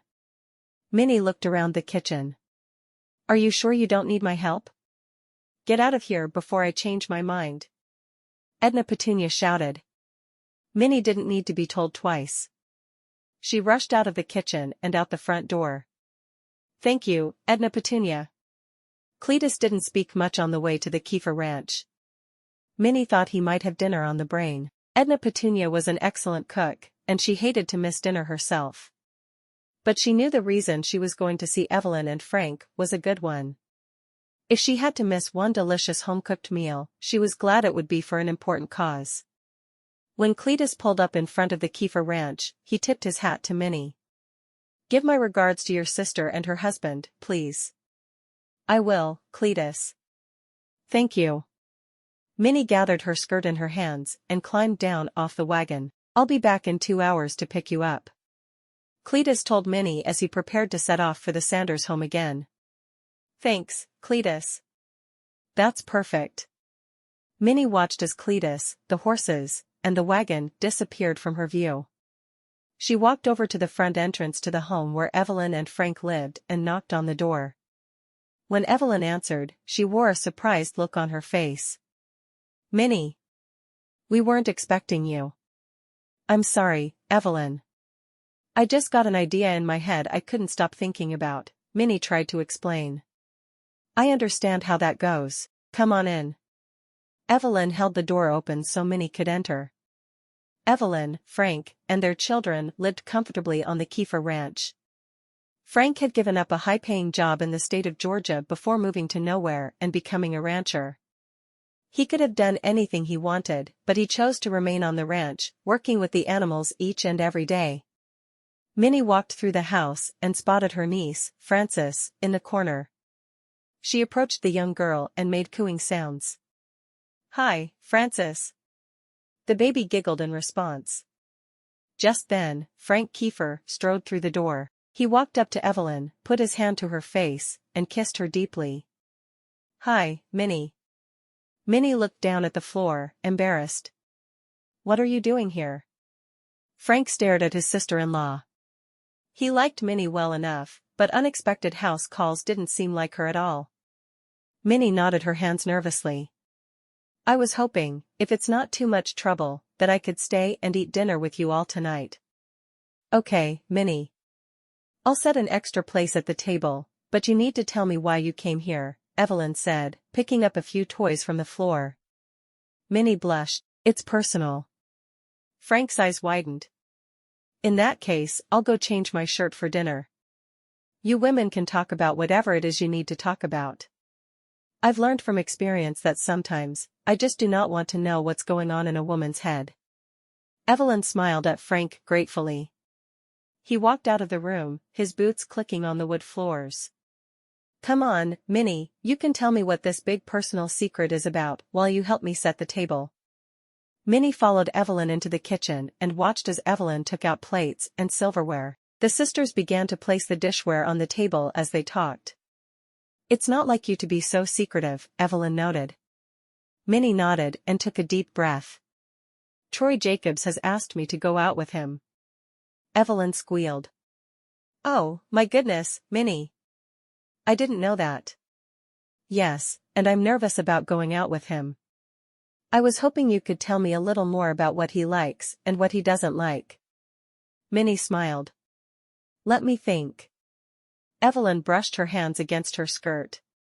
He really is quiet, the strong and silent type, you know? It's hard for me to think about anything he'd really like to talk about. What about the ranch? Minnie suggested. He seems to enjoy his work here. Yes, that's a good point. I know. We'll ask Frank at dinner. Evelyn clapped her hands together. Oh, I hope Troy asks you to marry him. Then you could move out here near us. Hold on a minute.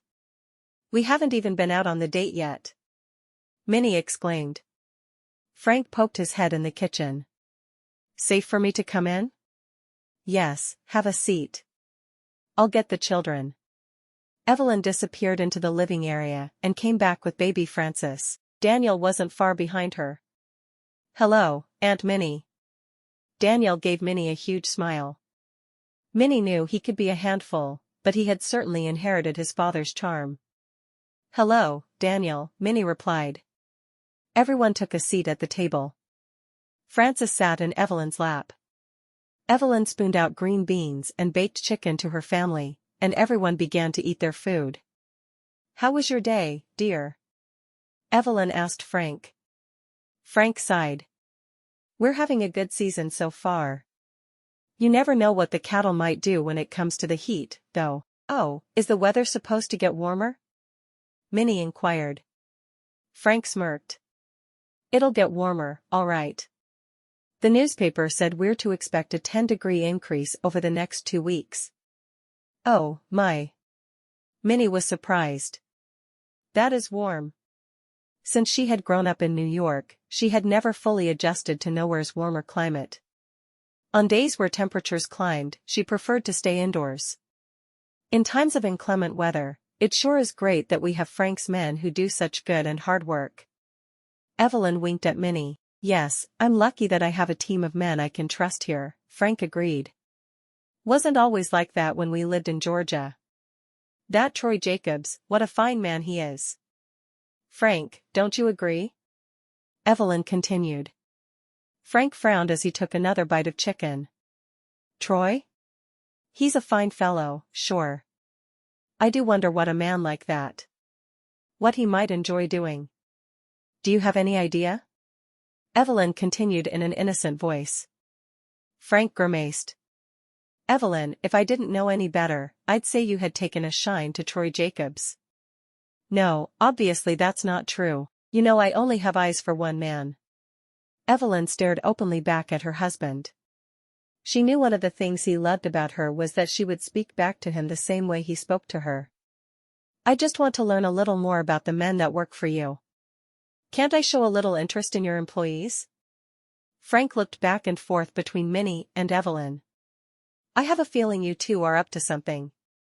I haven't figured out what, exactly. Minnie looked at Frank, wide-eyed. I would be interested in learning more, too, Frank. I only see the men that work for you at church. I'd love to hear more about them. Frank thought for a minute. I guess I should tell you about Freckles, right? Freckles was a pale, red-headed boy with, as his name implied, a face full of freckles. He was barely 16 and certainly not old enough for Minnie whatsoever. Minnie and Evelyn both frowned, and Frank smiled. Or I could tell you all about old Mr. McFadden, who helps with the animals from time to time. I could tell you all about his life and the things he's seen. Maybe we could start with Troy, though, Evelyn said. Aha, I had a feeling it was something to do with Troy. Frank looked at Minnie. You don't have a crush on him, do you? Minnie buried her face in her hands. I knew it. Frank grinned broadly. Well, Troy's a wonderful man. I'd trust him with my life. I think you two are going to have a nice time together. I support it. Oh, thank you. Minnie cried. She had never had a brother, but she felt like some of her brothers-in-law acted like they were her brothers sometimes. They made her feel safe and protected, just like Cletus did. For the rest of the dinner, Frank teased Minnie a little, but he also had only good things to say about Troy Jacobs. As Minnie helped Evelyn clean the kitchen after dinner, she thought about it. Troy could offer her a very nice life. Perhaps everything did have a way of working itself out. Chapter 6. A few evenings later, Minnie sat across from Troy at the Nowhere ice cream parlor. He had paid for 2 chocolate sundaes with cherries on top, and Minnie eagerly dug into her dessert. Troy hadn't said much for most of the evening. Minnie hoped the ice cream might loosen his lips a bit.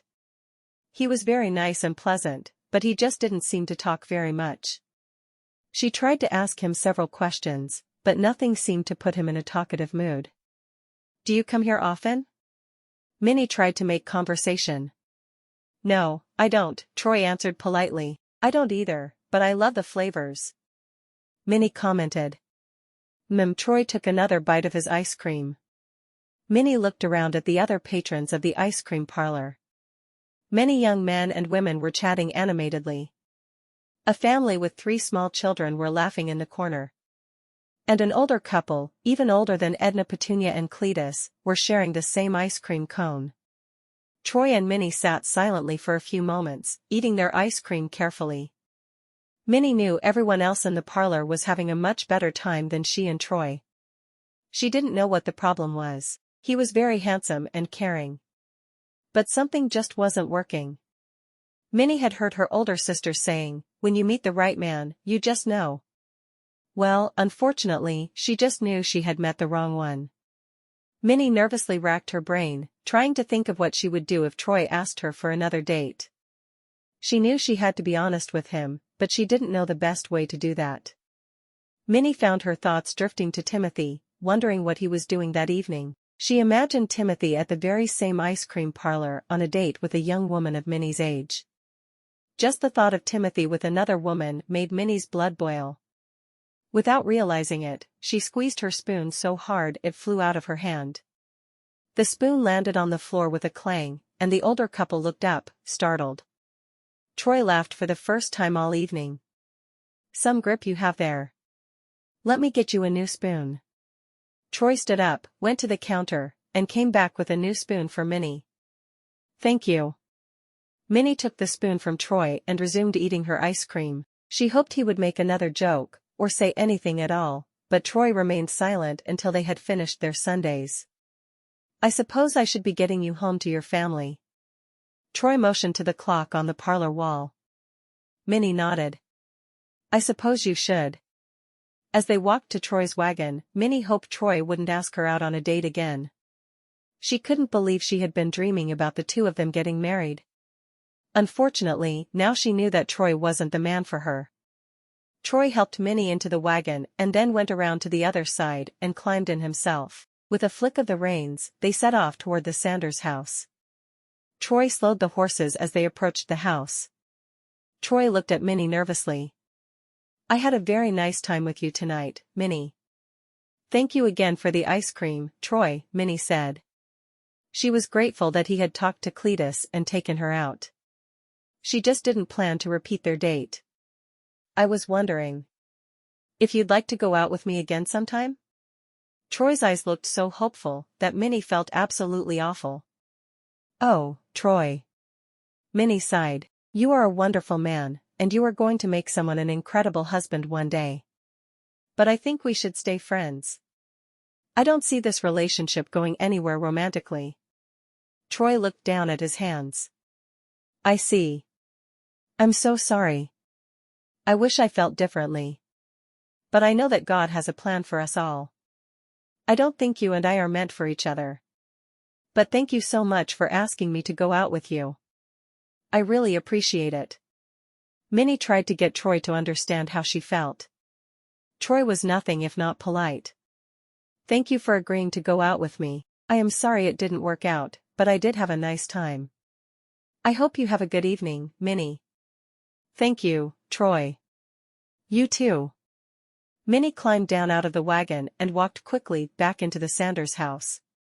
She couldn't wait to change out of her date clothes and get ready for bed. It had been a long and disappointing day. That evening, Minnie had a dream about a wedding.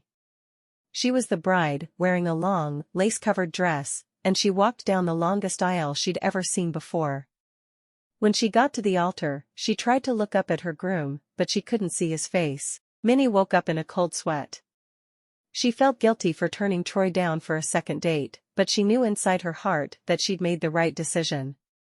She worried, though, that this would mean she'd be alone forever.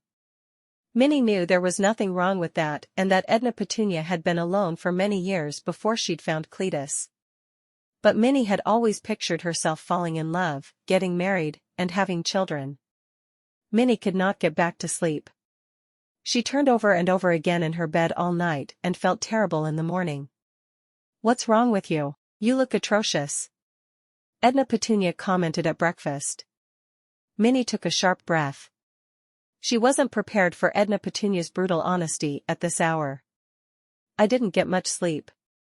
I hope it wasn't that Troy Jacobs keeping you awake. Did he get you home at a reasonable hour? I fell asleep on the sofa. Edna Petunia scolded. Oh, no. That wasn't it at all. To tell the truth, things didn't go very well with Troy. I won't be going out with him again. It's not his fault at all. He's perfectly nice. I just didn't really feel anything, Minnie confessed. That's too bad, Alice remarked. He's so handsome. Yes, he's dreamy. Teresa chimed in. That may be true, but he barely talked to me at all last night. Minnie exclaimed. Maybe it's strange, but I want a man who I can actually have a conversation with. Edna Petunia shrugged. I can't blame you for that, Minnie. I'm sure the right man is out there for you somewhere. Minnie sighed. I sure hope so, Edna Petunia. I sure hope so. Edna Petunia reached into her bosom and took out a peppermint stick. Here, dear. She held it out to Minnie. No thank you, Edna Petunia. Minnie shook her head sadly. She didn't know what could fix the way she was feeling, but a sweaty old peppermint stick was definitely not the answer. Chapter 7. The mayor's office was preparing for the annual town picnic, and Minnie and Agatha worked overtime to make sure they were ready for the big event. Minnie was glad to have the distraction of extra work so she didn't have to think about the lack of romance in her life. One day, after finally leaving the office at 7 o'clock, she heard a familiar chugging sound behind her. She spun around on her heel and saw John David's car pulling up beside her. Minnie. I haven't seen you in a while. Would you like a ride? John David tipped his hat. Minnie thought about it. Sure, I don't see why not. Thank you. You know, I've been thinking a lot about you lately, John David told Minnie. Minnie took a deep breath. You have? I understand the reason why you didn't want to go on a date with me. But in case things don't work out with the other fellow, I wanted to let you know, the offer still stands. John David clenched his hands around the steering wheel. He didn't normally get nervous, but he was nervous now, and it showed. It does? Minnie asked hopefully. John David grinned. Absolutely. Minnie, you're the sweetest and most beautiful girl in this town. I'd be honored to go on a date with you. Minnie was flattered. I did go on a date with Troy Jacobs, as I told you. I realized that the two of us, Troy and me, that is, were not meant to be a couple. So, if you'll still have me, I'd love to go out with you. John David couldn't believe his ears. That's wonderful news. I want to make the most of this moment, Minnie. How about I pick you up tomorrow night after work and take you out for a nice dinner? That sounds lovely. Minnie smiled. John David pulled up to the Sanders house. Here you are. Thanks again, John David. I'm looking forward to tomorrow. Minnie waved goodbye. John David waved back and drove off. Minnie walked slowly into the house, where her sisters greeted her. I heard loud noises. Was that an automobile? Martha questioned. Who drove you home, Minnie? Teresa tugged on Minnie's sleeve. Minnie didn't want to get her hopes up like the last time she'd been on a date, so she decided to only tell her sisters the bare minimum amount of information. John David Samuel gave me a ride home. She kept her voice as casual as possible. Minnie walked up the stairs and went into her bedroom. Her sisters followed and made their way into her room as well. Although all the rooms in the Sanders home were large and spacious, squeezing 6 sisters into one at the same time took a little work. Tell us about John David. Katie demanded. Are you going on a date with him? Hattie wanted to know. Will you marry him? Teresa jumped up and down. Girls. Everyone, calm down. Minnie spoke forcefully, and the girls quieted. I need a little privacy. I'll tell you all about this later. Minnie's sisters sighed, but they made their way to the door to exit the bedroom. When is later? Teresa grumbled on her way out. Thank you, ladies. Minnie called after them. She waited until they were fully down the hall and then shut the door. Finally, a little peace and quiet. She could sit and think. Minnie tried to imagine what her date with John David would be like. He had mentioned a nice dinner. There were a few proper restaurants outside of nowhere, but Minnie thought those would be too far away for John David to take her. Still, he must have had some tricks up his sleeve. John David seemed like he was always thinking and planning. Minnie joined her family for dinner but stayed quiet throughout the meal. Miraculously, her sisters didn't tease her or ask too many questions. Instead, it was just a normal, relaxing, uneventful meal. Minnie felt she could get used to those. Minnie wore her favorite ivory blouse and blue skirt for her date with John David, and she waited anxiously outside the mayor's office at the end of the day. Agatha and the mayor had left to go home earlier, and Minnie had stayed to finish filing paperwork. At 5 o'clock, she had locked up the building and was waiting on the street for a sign of John David. Minnie was nervous. It wasn't like John David to be late. Finally, she heard the familiar chugging noise. "I'm so sorry I'm late." John David panted, clearly out of breath. He had pulled the car up next to Minnie and held a giant bouquet of flowers in front of her face. Minnie accepted the bouquet. She buried her nose in the flowers and took a deep breath. "These are beautiful." "Thank you. I am so sorry. I was helping my father out in the office today, and one thing led to another. I won't let it happen again." John David looked at Minnie earnestly, and she knew he was telling the truth. "Don't worry about it. Now, where are we going?" Minnie laughed and hopped into the car. She had known John David for quite some time. She knew for a fact that he never had a problem with talking. Things were looking up already. "It's a surprise," John David replied. Minnie was excited to find out what John David had planned for them. A half-hour later, John David pulled up to an elegant, stately home, nearly as big as Edna Petunia and Cletus's. Minnie's brow wrinkled in confusion. "Where are we?" "This is my parents' house," John David explained. "I've arranged a meal for us here." John David turned off the automobile and went around to the opposite side of the car to let Minnie out. He escorted her up the stone walkway to the lovely house. "Wow, the house is so beautiful," Minnie breathed. "The handsome gentleman, the beautiful estate, and delicious food?" It was like something out of a fairy tale. "Thank you." John David knocked on the door 3 times, and it was almost immediately opened by a man wearing a black suit. "Welcome," the man in the suit said. "Please follow me." He led John David and Minnie into a formal dining room that was covered in flowers of all shapes and sizes. A long table was set up in the center of the room. The man pulled out one of the chairs for Minnie and helped her get situated while John David took the seat directly opposite of Minnie. "May I get you anything to drink?" the man asked. "I would love a glass of water." Minnie smiled. "Thank you." The man spun on his heel and exited the dining room. Minnie looked around the lovely space. Although the house was a bit smaller than the Sanders home, this house had less furniture and decorations, making it appear cavernous. "Your parents' home is lovely." "Thank you," John David said, barely looking around the room. "We choose only the best in the Samuel family." Minnie felt herself get nervous. She didn't know what John David was getting at, and she didn't particularly care to find out. Suddenly, she wasn't sure what she was doing there. She tried to think of a topic of conversation.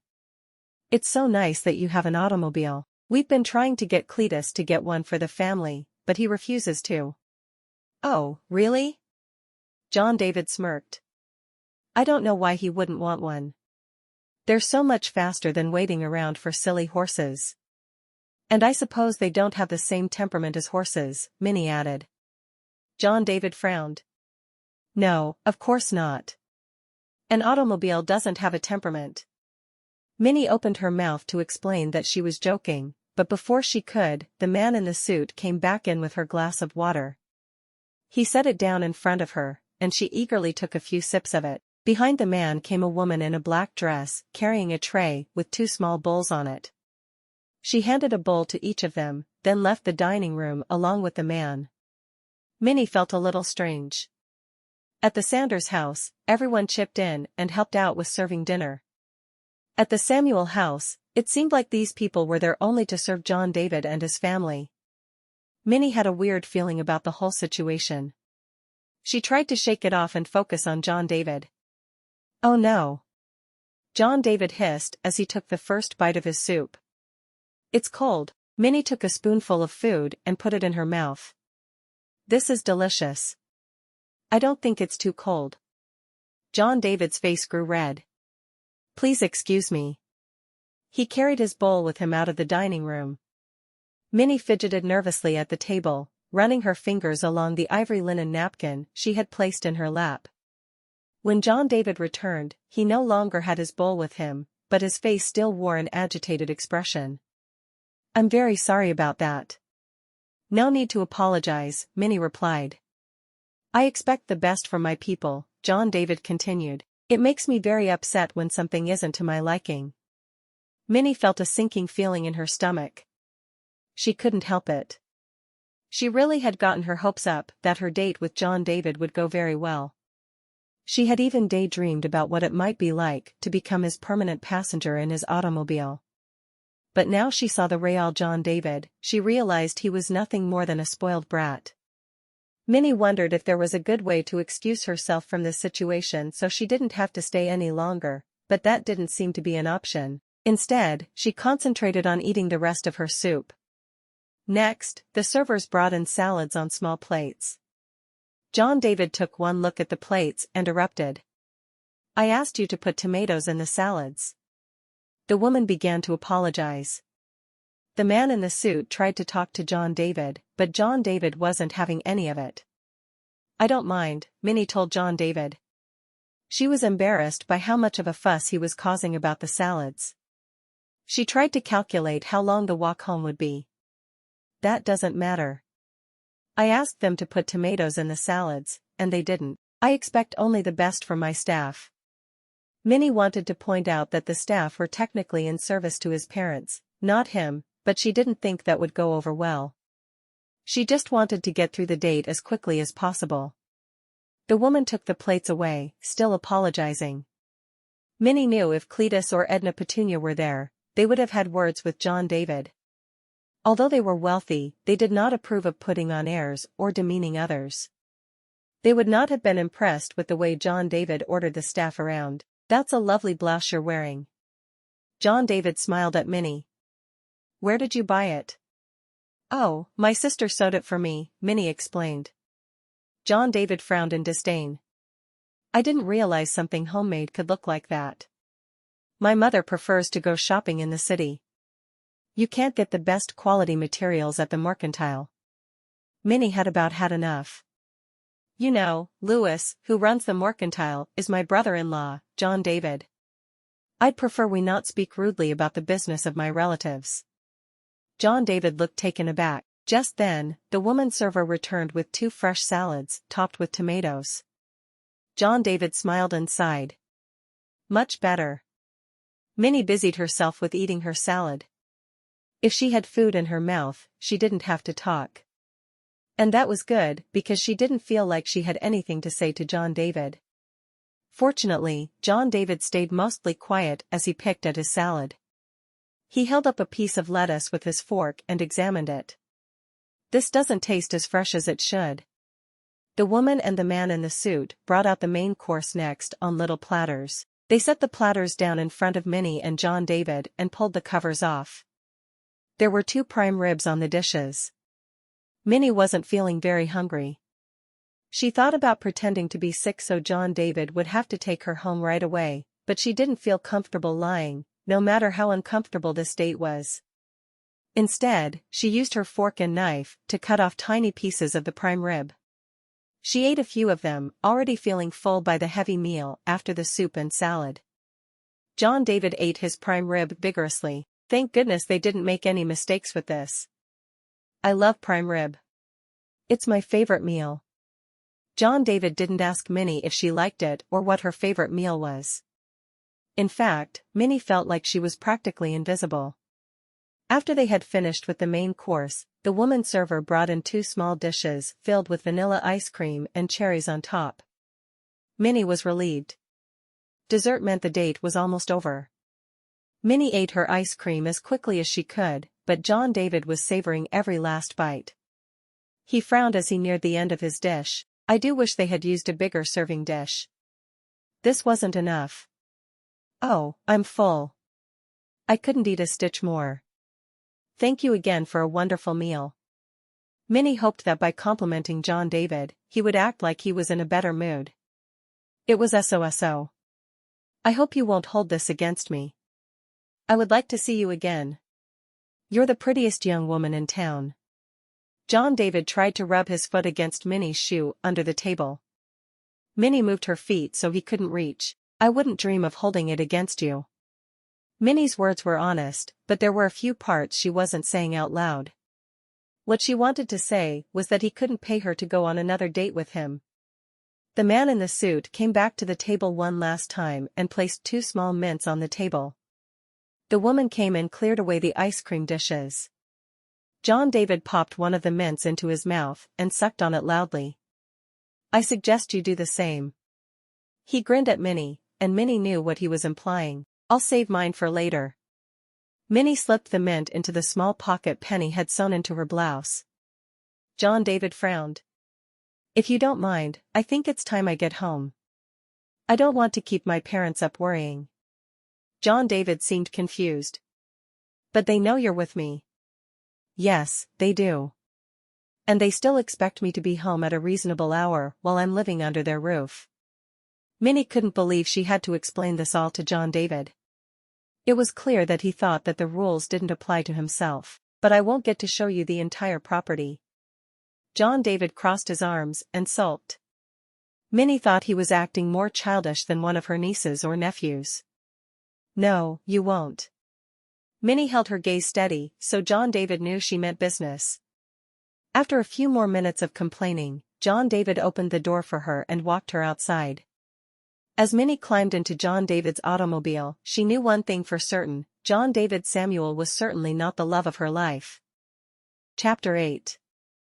The evening after Minnie's date with John David, she was unusually quiet at dinner. When anyone asked her a question, she responded with a single-word answer or a heavy sigh. Finally, Edna Petunia had had enough. What's on your mind, Minnie? There's clearly something bothering you. Minnie frowned and looked at the floor. No, it's nothing, Edna Petunia. You've been sulking around this place for days. Edna Petunia cried. I don't want to trouble anyone, Minnie explained. If you don't want to trouble anyone, you have no business living in this household. We're family, and family helps each other. Got it? Edna Petunia loved to talk about how different members of the family helped each other out.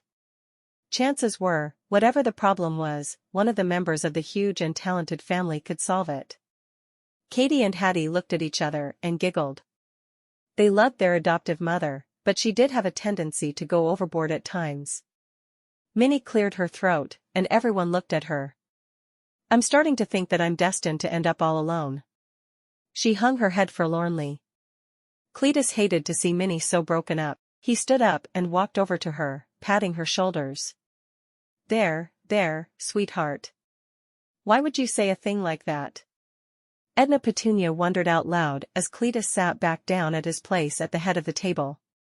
You've had more men parading into your father's office, asking for your hand in courtship, than any of our previous girls. Of course you'll find a suitable match. Minnie appreciated that Edna Petunia sounded so sure that Minnie would end up happy, but she didn't think Edna Petunia understood how hard it was to be a young woman in a small town. But the only men who have asked me on a date are not people I want to spend time with, let alone marry. Minnie was on the verge of tears. Oh, please don't cry, Minnie. Alice said softly.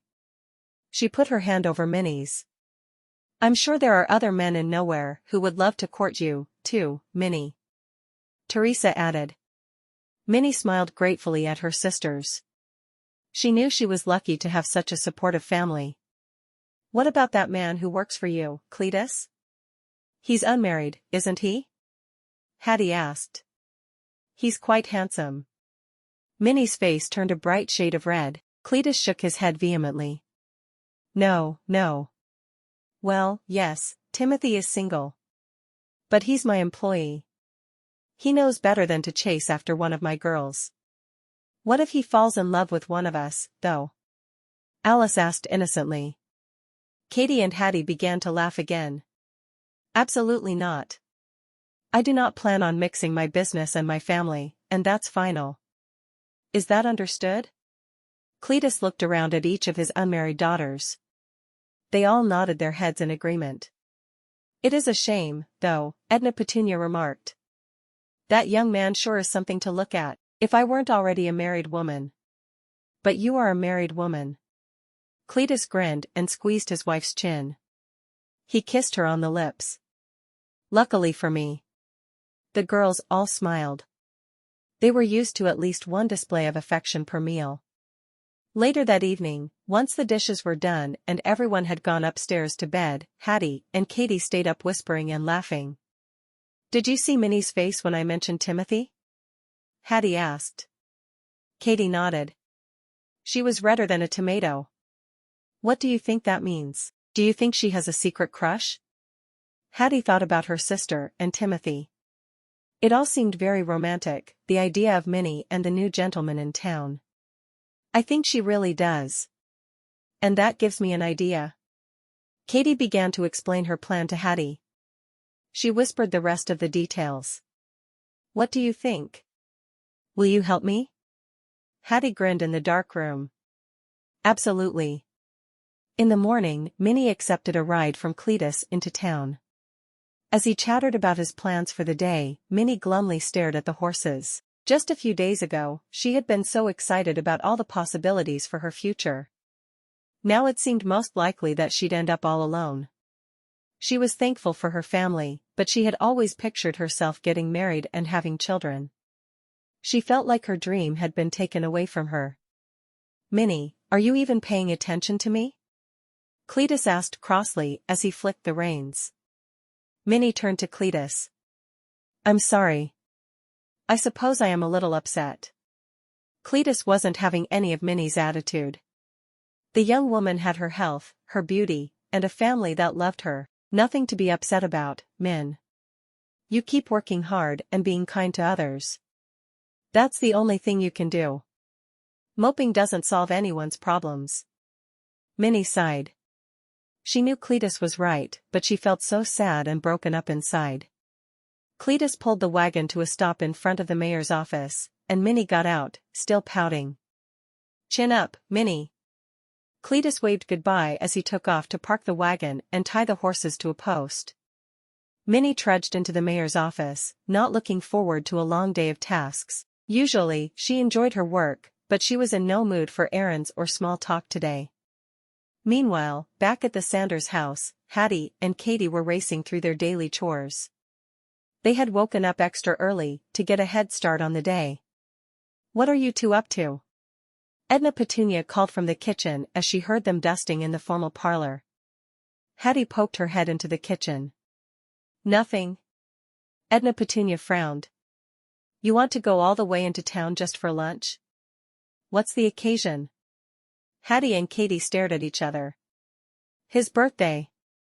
Hattie exclaimed. Edna Petunia looked sternly at each daughter. You know very well that Cletus's birthday was 1 month ago. If I have my math right, that means you're about 11 months early for his birthday. Katie thought quickly. Yes, that's exactly right. She and Hattie quickly returned to their chore of cleaning the formal parlor. Edna Petunia shook her head.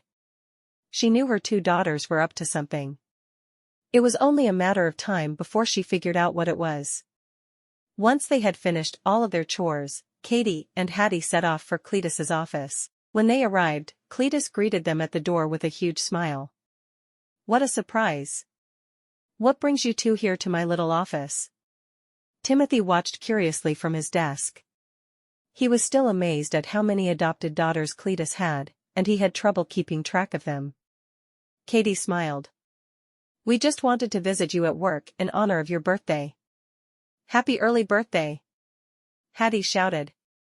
We brought you some extra food for lunch, Katie explained, holding up a tin pail. To celebrate, Hattie added. Cletus frowned. He knew his daughters, and if he were a betting man, he'd wager that there was something they weren't telling him. But for the moment, he was content to open the pail and see what they'd brought him.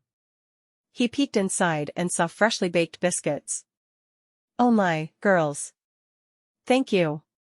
Cletus took the pail over to the small table. There are some plates in that cabinet. Katie and Hattie got out a few plates. Cletus broke off a piece of one of the biscuits and placed it in his mouth. He sighed with pleasure as he tasted its soft, buttery consistency. You have to try one of these. Cletus held one out to Timothy. Timothy walked over to the small table and accepted the biscuit from Cletus. Both men began eating, and Katie and Hattie watched, pleased with their work. Wait a minute. Cletus cried, and the girls froze. My birthday's not for another 11 months. What are you up to, girls? The truth is, Hattie began. It's a surprise. Katie interrupted her sister. Cletus frowned. You girls can be so odd at times. To tell the truth, I was about to take a stroll down Main Street to check on Minnie. She seemed a bit down this morning. Oh, yes, that would be great, Katie said happily. But didn't you want to eat lunch with me? Now Cletus knew something was up. The girl's story didn't make sense. We do. Hattie exclaimed. But we are worried about Minnie, too. Timothy's ears perked up at the mention of Minnie. He still thought about her lovely face and kind, generous spirit. Although she would never go for a man like him, he still wished her all the best and hoped she was doing well. What's wrong with Minnie? Nothing, Cletus said sharply. He didn't want Timothy getting any ideas. Why don't you go see Minnie, and we'll stay here and get lunch all prepared for you. When you get back, we can all eat together. How about that? Katie suggested. She crossed her fingers behind her back, hoping Cletus would go along with her plan. Cletus nodded slowly. He didn't know what the girls were up to, but whatever it was, he was sure he'd be able to handle it. He exited through the front doors so he could visit the mayor's office. Timothy felt embarrassed to be left alone with the two young girls. They were sweet, but he had always been shy and awkward among the fairer sex. He also was appreciative that Cletus trusted him so much that he was comfortable allowing the girls to stay in the office while Timothy was there. He knew plenty of fathers who wouldn't have trusted their male employees to act professionally. We wanted to talk to you, Katie began. Timothy was shocked. To me? About what?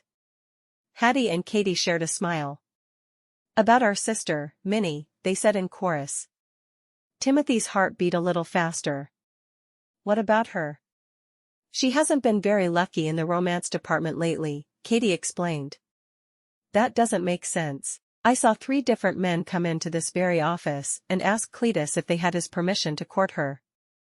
Timothy said. He was confused by what the girls were trying to say. Yes, that's true.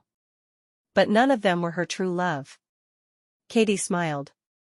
Minnie only went out with 2 of the 3 men who asked her on a date. Abner doesn't count. Hattie tried to make sure Timothy understood what they were saying. And her dates with Troy and John David were awful. Why are you telling me all this? Timothy did not consider himself to be very knowledgeable when it came to women. If they were expecting him to give them some advice, they were out of luck. Katie looked at Hattie nervously. She was a little unsure if she was doing the right thing, but she remembered how sad Minnie had looked at dinner the night before. Because she's in love with another man. Timothy had about had it. There's another man involved? Yes. It's you, Katie replied. For a man who Cletus claimed was quite intelligent, he seemed a little behind when it came to matters of the heart. Oh. Timothy stood up and began pacing. Me? Yes, Hattie agreed. The question is, what are you going to do about it? Chapter 9. Timothy, you made 3 errors in this document.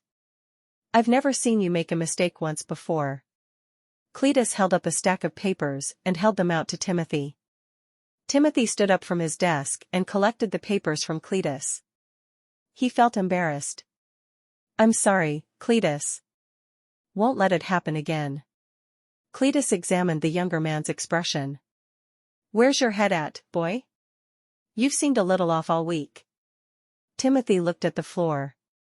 He knew he had been acting strangely ever since Minnie's sisters, Katie and Hattie, had paid him a visit. He wanted desperately to ask Cletus for permission to court Minnie. However, the man had lectured him time and time again on the virtue of not mixing business and family. Timothy knew if he pursued Minnie Sanders, he could say goodbye to his job with Cletus. He wasn't ready to leave his position. He was learning so much and really felt he was doing good work for the people of nowhere. He also didn't know how he would break it to his family that he'd lost this opportunity. His parents had been so proud when they learned that he'd be working for a town judge. Still, he couldn't get Minnie off his mind. She was all he could think about, at all hours of the day. He constantly imagined what it would be like to see her again. He couldn't get her hair, her nose, or her delicate floral scent out of his mind. Working with Cletus was practically unbearable. He had deliberated long and hard the previous evening. He knew that he couldn't live without Minnie. If it came right down to it, a job with Cletus or a life and family with Minnie, his choice was clear. There was, however, the problem of how to break this news to Cletus. He was an intimidating figure, not just for his intellect, but also his fierce protection of his family. Timothy was worried that Cletus wouldn't think he was good enough for his daughter, although he hoped that Cletus would allow Minnie to decide for herself, as Cletus had with the other young men who'd asked his permission to court her. Timothy frowned. There were so many things that could go wrong. First, Cletus might deny him permission to even ask Minnie out. Second, Cletus could fire him simply for asking. Third, assuming he did get permission from Cletus to ask Minnie on a date, Minnie had to actually agree to a date. And finally, even if they went on a date, Minnie had to feel the same way about him that he felt about her. When he started to think about it, his plan seemed nearly impossible. What had he been thinking, listening to Katie and Hattie? They were two young girls. What did they know about love? Cletus cleared his throat, and Timothy realized he was still standing in front of the man, papers in hand, frozen. "I'm sorry, sir." Timothy walked back to his desk and sat down. All afternoon, Timothy tried to find the courage to ask Cletus for his permission to ask Minnie on a date. But each time he prepared himself and started to ask, Cletus asked him to work on a document, and he would lose his nerve while he finished the task.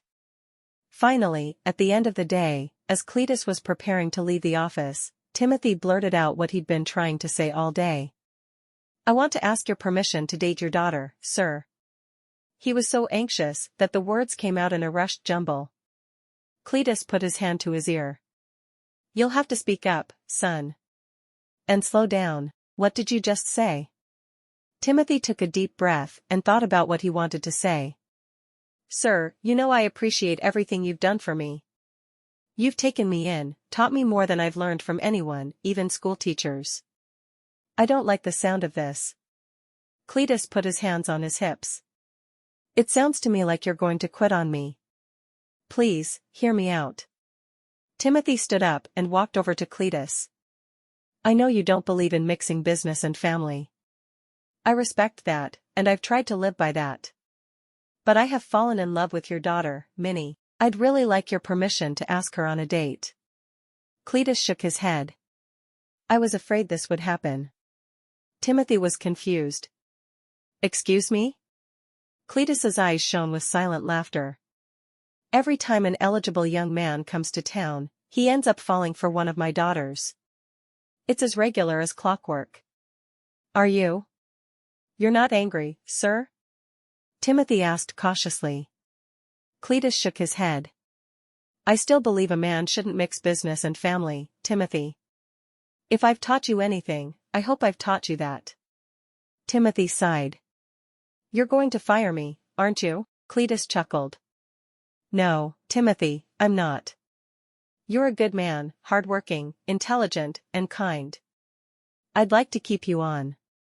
But yes, I'll give you permission to ask Minnie for a date." on one condition. What's that, sir? Timothy was nervous. Cletus could be awfully unpredictable at times. If you ever hurt her, not only will you not have a job, son, but I'll hunt you down and make sure you regret the day you first set foot in this town, Cletus said solemnly. Timothy gulped. Yes, sir. He knew Cletus's speech likely didn't matter. Minnie was probably going to reject his advances, and he'd be back to being the new man in town, single and lonely. Well, son, what are you waiting for? Cletus grinned. It wasn't the way he would have planned it, but he had a good feeling about Timothy and Minnie. Timothy was just the type of upstanding young gentleman Cletus thought each and every one of his daughters deserved to marry. Timothy blinked. Excuse me, sir? You've got a young woman to ask on a date. Go on, now. Cletus shooed Timothy out of the office. Timothy blushed and smiled. Thank you, sir. I can't thank you enough. Thanks aren't needed. But you'd better go on ahead, now, because if you wait too long, another young man might come in here, wanting to propose.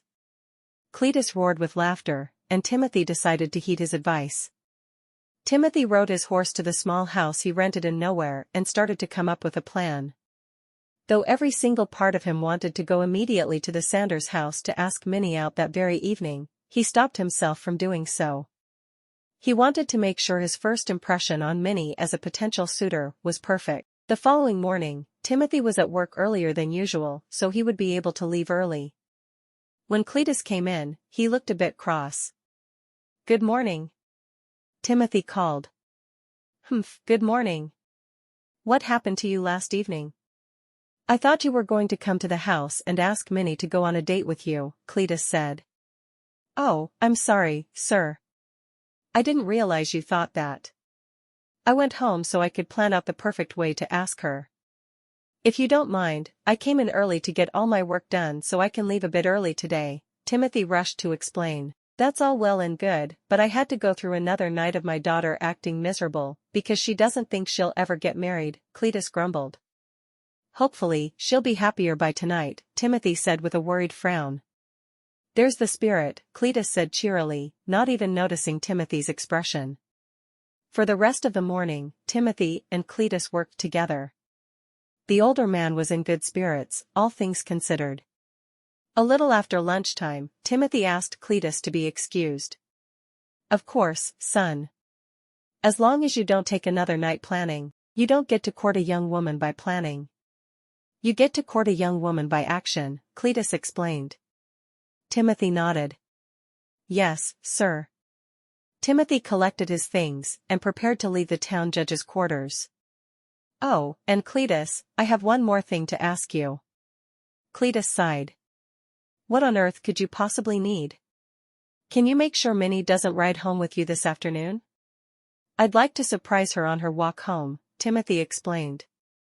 That's fine with me, son. Cletus shook his head as he watched Timothy walk out of the office. Timothy was an incredibly bright young man. Cletus even hoped one day he might take over as town judge.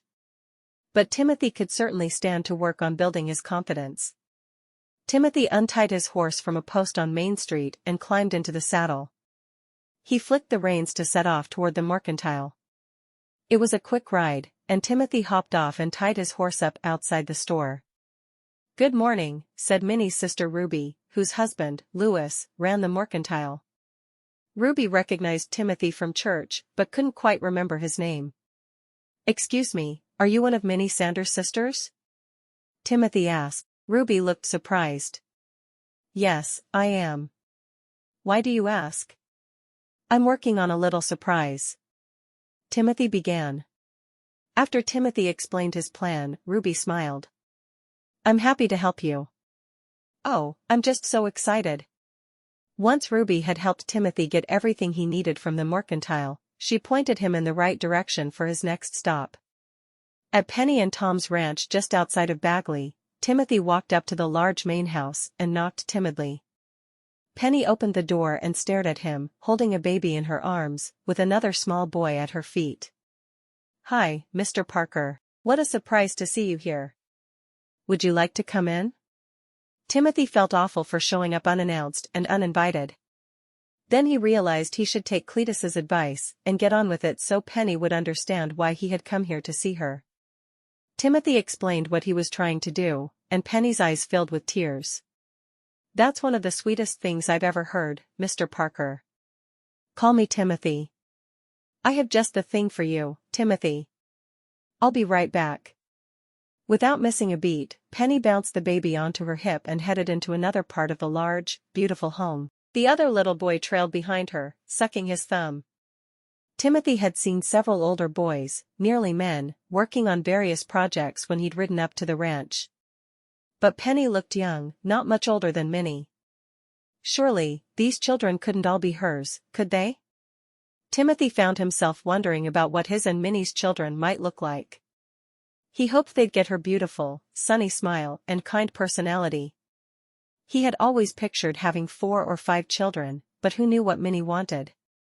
Maybe coming from a big family made her want to have several children, too. Timothy frowned. He was getting ahead of himself. There was no guarantee Minnie would even go on a date with him, much less marry him. He looked around Penny and Tom's home. It was huge, and each room was furnished handsomely. Timothy also realized that if Minnie did want to be with him, he'd have to find alternative living arrangements. His rental house was perfect for one person, but it would be too small for a couple. And even though he knew Minnie wasn't overly particular, he knew she was accustomed to a certain kind of lifestyle. He would make sure he provided that lifestyle for her no matter what.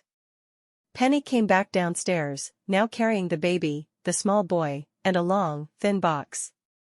Timothy stood up and took the box from her. "Let me help you with that." Penny grinned. "She'll love this, I'm sure of it. I had been saving that for one of the younger girls, but this is perfect." Penny was almost as excited as Timothy seemed. "Thank you so much, Penny." Timothy took the long box from her and waved goodbye to Penny and her sons. As he left the ranch, he also called out a farewell to the young men working outside. Next, Timothy hurried back to his rental house. After he had tied up his horse, he raced up the stairs and changed into his finest suit. He adjusted his tie in the mirror, wanting to look his best. In a way, he felt like this was one of the most important days of his life. After Timothy was satisfied with his appearance, he went back outside, climbed back onto his horse, and set off for a spot just outside of town where he knew he'd run into Minnie. He had seen her take this route several times on her way to and from work. Timothy dismounted his horse and prepared for Minnie's approach. He couldn't wait to see her. Meanwhile, Minnie was packing up her things, about to leave the mayor's office for the evening. She had been better able to focus on her responsibilities that afternoon, and she was pleased she was making progress. If she couldn't have the happily ever after she had dreamed about, maybe she could have a career that she would be proud of. Mayor Winstead and Agatha seemed to appreciate her work. Minnie locked the door and set off toward Cletus's office. He had been giving her rides to and from work, which she appreciated. It wasn't as thrilling as riding in John David's automobile, but John David had had his chance. She preferred the stability of Cletus's covered wagon to any ride with someone like John David. There had been a few times Minnie had daydreamed about climbing onto horseback with Timothy Parker, as she had almost done on her first day of work when she had been late. But she knew Cletus still disapproved.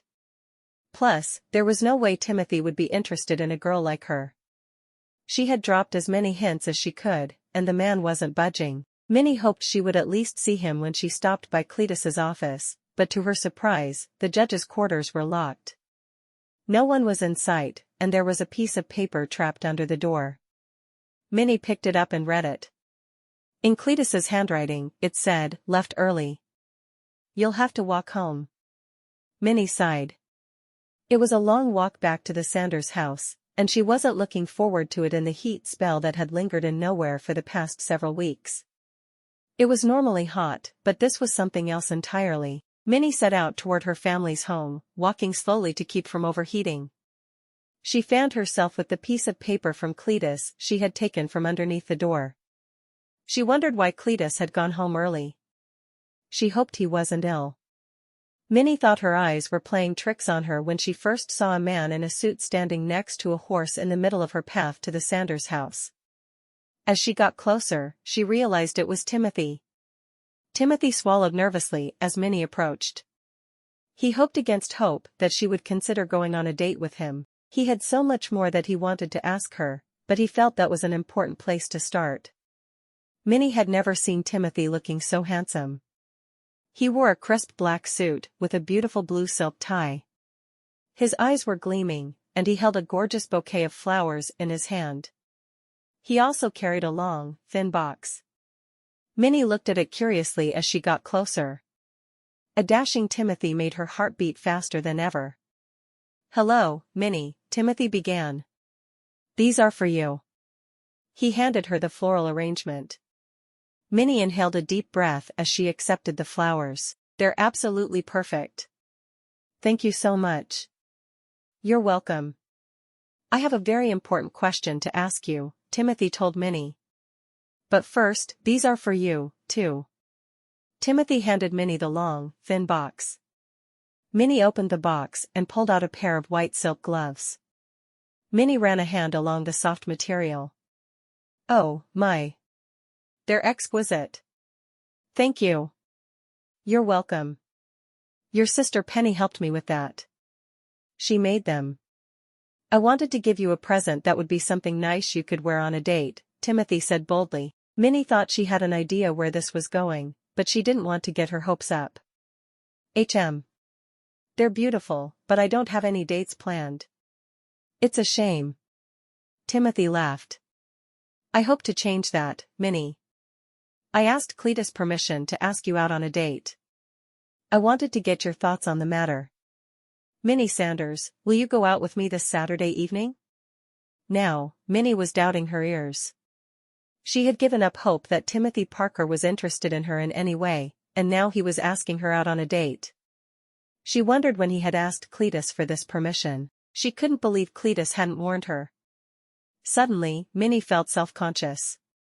For the past few days, she hadn't cared what she was wearing or what she looked like. Now, she felt shabby standing in front of Timothy in his well-tailored suit. Timothy sensed that Minnie felt unsure about something. He wanted to make sure she understood his intentions. "Minnie, I've been attracted to you since the moment I met you. You're beautiful and kind, and I have fun any time I see you or talk to you. Nothing would give me greater pleasure than to court you." Minnie relaxed a little. "Nothing would give you greater pleasure, is that right?" Timothy blushed. "Nothing appropriate. We'll have to see about that." Minnie paused. "I do have one question for you." "Anything." Timothy prayed that she'd accept his invitation. "What took you so long to ask me on a date if you've felt this way since we met?" Minnie wondered. "Honestly, Minnie, it was Cletus that kept me from asking you out. He didn't want us to become involved, and I wanted to respect his wishes. He and I had a good talk today, and he told me I could ask you." Timothy hoped Minnie would understand. "Yes, he said something to me about that, too." "No mixing business and family," Minnie recalled. "Yes, that's exactly right." "Oh, and there was the small matter of 3 different men asking Cletus's permission to ask you on a date." "I didn't think I had a chance," Timothy reminded Minnie. Minnie laughed. "Trust me, the others never had a chance." Timothy still hadn't heard a yes from Minnie, but he was feeling more positive because of her smile and light tone. "Is that so?" "Yes, I haven't been able to get you out of my head since I met you. And the others proved to me that they were really not good matches," Minnie told Timothy. "I have to admit, I was pretty jealous," Timothy confided. "Well, Abner doesn't count. He's constantly chasing after every girl in town," Minnie explained. "Troy was nice enough, but he really wasn't able to talk to me. I think communication is very important in a relationship. I couldn't see a future for the two of us." "What about that young man with the fancy automobile?" Timothy asked. Minnie laughed. "Well, he revealed his true character to me, and I did not like what I saw. He was very rude to people who worked for him, and I wasn't impressed. I don't feel like spending more time with him at all." Wow. Sounds like you've been through a lot in the past few weeks, Timothy remarked. I can truthfully say it's been full of ups and downs. Minnie shrugged. I hope right now can count as an up. Timothy looked at Minnie expectantly. Minnie smiled. I would love to go out with you this Saturday. I look forward to it. A wave of relief washed over Timothy. Just as he started to relax, a new fear set in. Now he had only a few days to plan the perfect date. Chapter 10. Saturday morning and afternoon dragged on for Minnie. She couldn't wait to go on her date with Timothy. Minnie's sisters helped her prepare for her date. She bathed with a lilac-scented soap that Dorothy had given her for her birthday. Teresa braided her hair, and Katie wove a tiny bit of baby's breath into each plait. Edna Petunia helped Minnie pick out a lovely blouse and skirt to wear and let her borrow a necklace Cletus had bought her as a gift.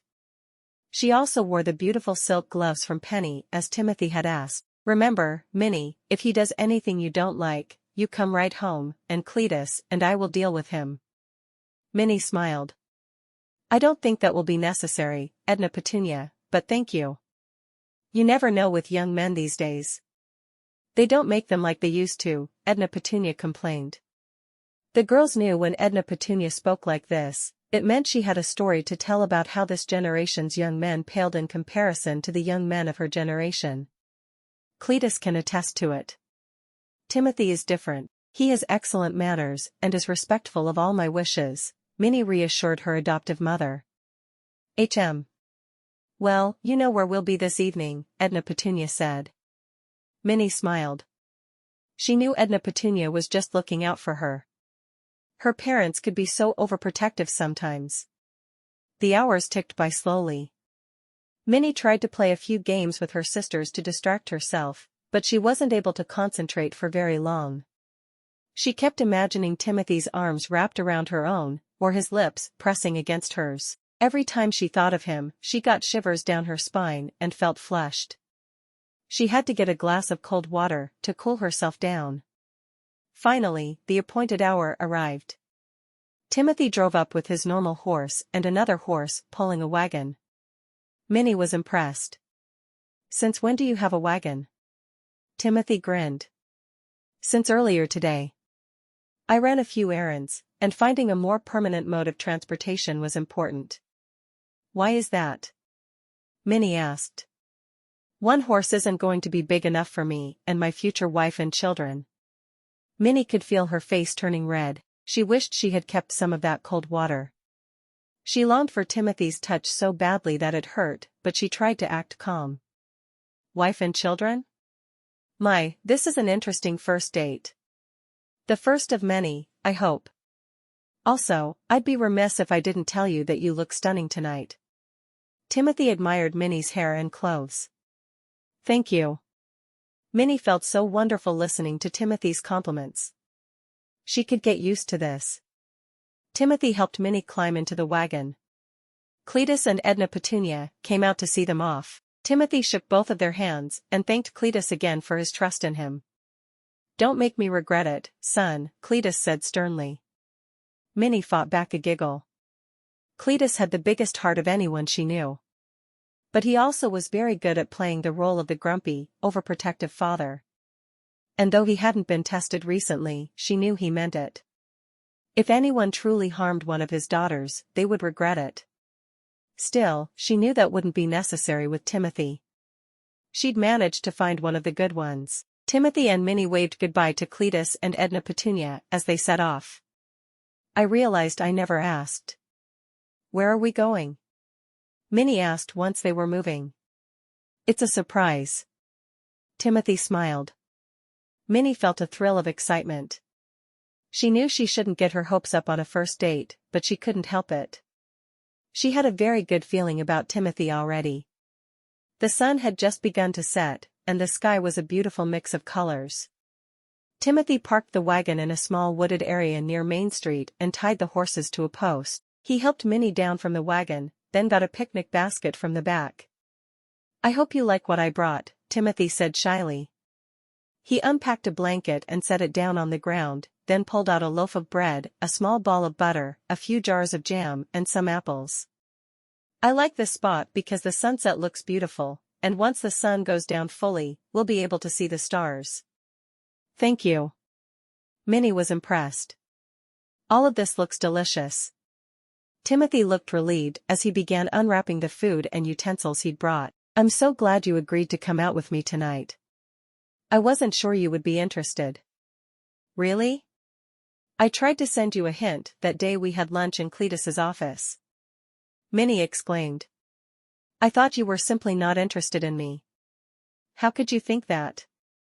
I've been interested in you since the very first day we met." Timothy grinned at Minnie. "It doesn't matter. All that matters is that we're together now." Minnie laughed. "And I intend to keep it that way." Timothy stared at her, pretending to be stern, and they both burst into laughter. Minnie felt free to say anything in front of Timothy. She didn't feel like she needed to be on her best behavior. She could relax and just be herself without any pressure to act like someone she was not. Pink, red, and purple light danced across the sky as Minnie and Timothy ate their supper. They talked and laughed for hours as the sun went down and it grew dark. A few stars shone brightly in the night sky, and Timothy scooted a little closer to Minnie so they could both see the stars. As he brushed against her, Minnie felt a tingling sensation all across her body. "Minnie Sanders, I want to be with you every moment of the day," Timothy whispered into her ear, setting off another wave of tingling. "That's what I want, too," Minnie replied softly. Timothy buried his face into Minnie's hair and inhaled deeply. He loved the smell of this woman. Well, technically, he loved everything about this woman, but her smell was also incredibly lovely. Timothy and Minnie stayed seated like that for some time, enjoying the closeness of each other's company. Finally, Timothy couldn't take it anymore.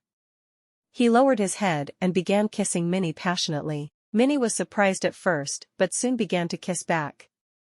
Though she had never been kissed before, his tongue pressing against hers was suddenly the most natural thing in the world. Timothy caressed Minnie's arms with his hands. He wanted to go further, but he stopped himself. He moaned in pleasure, feeling her slight, warm body against his. "There's so much more I want to do to you," Timothy confided. Minnie groaned. "I want that, too, but obviously, we can't." Timothy sighed. "I know you're right, but pulling myself away from you feels so wrong." "I know exactly what you mean." Minnie's body longed for more attention from Timothy. She wanted to feel his hands all over her body, to feel his lips caressing every inch of her. Timothy struggled to catch his breath. "The effect you have on me is crazy. I could say the same thing about you." Minnie couldn't believe how right everything felt. When she had been on her dates with Troy and John David, she had felt no physical connection to them. Now, it felt like she and Timothy were linked by something magnetic. Everywhere he went, she wanted to go. "I'm going to have to stop myself before I do something foolish and get us both in trouble." Timothy exhaled. "I appreciate that," Minnie told him. "As you know, my family and I are very traditional. I wish we didn't have to stop, though." "I have an idea," Minnie said. "Please stand up." Timothy stood up, confused. Minnie moved the picnic basket to the middle of the blanket. "I don't want our date to end. I want to keep talking to you. But I think we need a barrier between us." Minnie sat on one side of the basket, and she gestured for Timothy to have a seat on the other side. Timothy grinned. He was just thrilled the night didn't have to end. Timothy and Minnie spent hours talking and laughing as the night went on. Timothy couldn't believe how strong their conversation was. He and Minnie were compatible on everything, from activities they enjoyed to foods they liked to the value of hard work and perseverance. After a few hours, Timothy worked up the nerve to ask another question he'd had in mind for a while. "Minnie Sanders, this is going to sound nuts, but please hear me out. I've had my eye on you since I came to this town, and I know I'll never meet another woman who is more perfect for me. I know this is our first date, but will you marry me?" Minnie couldn't believe it. She pushed the picnic basket out of the way and kissed Timothy square on the lips. "Yes. Timothy breathed a huge sigh of relief. He had been a little nervous that Minnie would have thought he was strange for proposing so quickly, but then he remembered a few stories Cletus had told him about his other daughters. Apparently, quick marriage proposals were somewhat common for the Sanders girls. Timothy hoped there would be a short engagement as well. He couldn't wait to make Minnie Sanders his bride. A few weeks later, it was a beautiful, hot summer day. The people of Nowhere, dressed in their finest, set up dozens of dishes on picnic tables outside the local church. "Attention!" Katie Sanders cried. "The ceremony is about to begin." The townspeople swarmed into the church. As organ music began to play, everyone quieted. At the back of the church, Minnie Sanders appeared, escorted by her father, Cletus. Minnie wore a stunning white silk gown and the white silk gloves Timothy had given her. Her hair fell in soft curls around her shoulders. She looked more beautiful than even Timothy had dreamed she would. Timothy beamed at his beautiful bride. He knew they didn't have to wait much longer, but he simply couldn't stand another moment not being married to Minnie. The past few weeks had been challenging enough, trying to coordinate plans for his family to attend a wedding in Nowhere and trying to figure out how to plan a wedding for one of the Sanders daughters. Edna Petunia had gone back and forth on whether or not she wanted to help with the wedding a dozen times. In the end, she had settled for baking a cake and allowing Minnie and Timothy to make the rest of the decisions. Timothy had allowed Minnie and her sisters to take over, and he had to hand it to them. Everything was perfect. Then again, there was only one thing that mattered. At the end of the day, he'd be married to Minnie Sanders. Cletus walked Minnie down the aisle and shook Timothy's hand. As Pastor Micah began the familiar service, Minnie beamed at the congregation. She didn't know what she had done to deserve such a wonderful life, and it was only just beginning. Epilogue. 6 months later, Minnie waved goodbye to her sister and came back into the house carrying a box. She loved the house Timothy had purchased for them just after they'd gotten married. He had used his savings from his new job and a small gift from his parents to purchase a large, rambling farmhouse near where Penny and Tom lived. The farmhouse needed some work, so each weekend for the past 6 months, Timothy and several of his brothers-in-law and nephews had lovingly fixed up nearly every room in the house. Now, Minnie had a huge kitchen that she loved, a wonderful parlor full of comfortable furniture, and several bedrooms in case guests wanted to visit. She also had a few plans for filling up those bedrooms with children.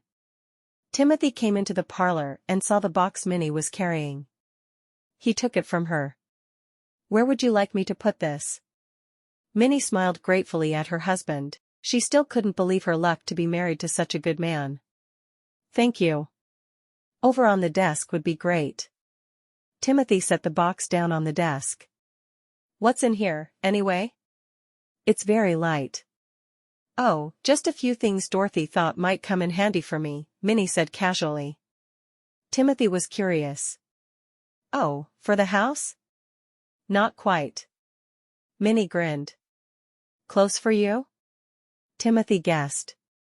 Minnie giggled. "You're very close, but the clothes in that box aren't for me." Now Timothy was puzzled.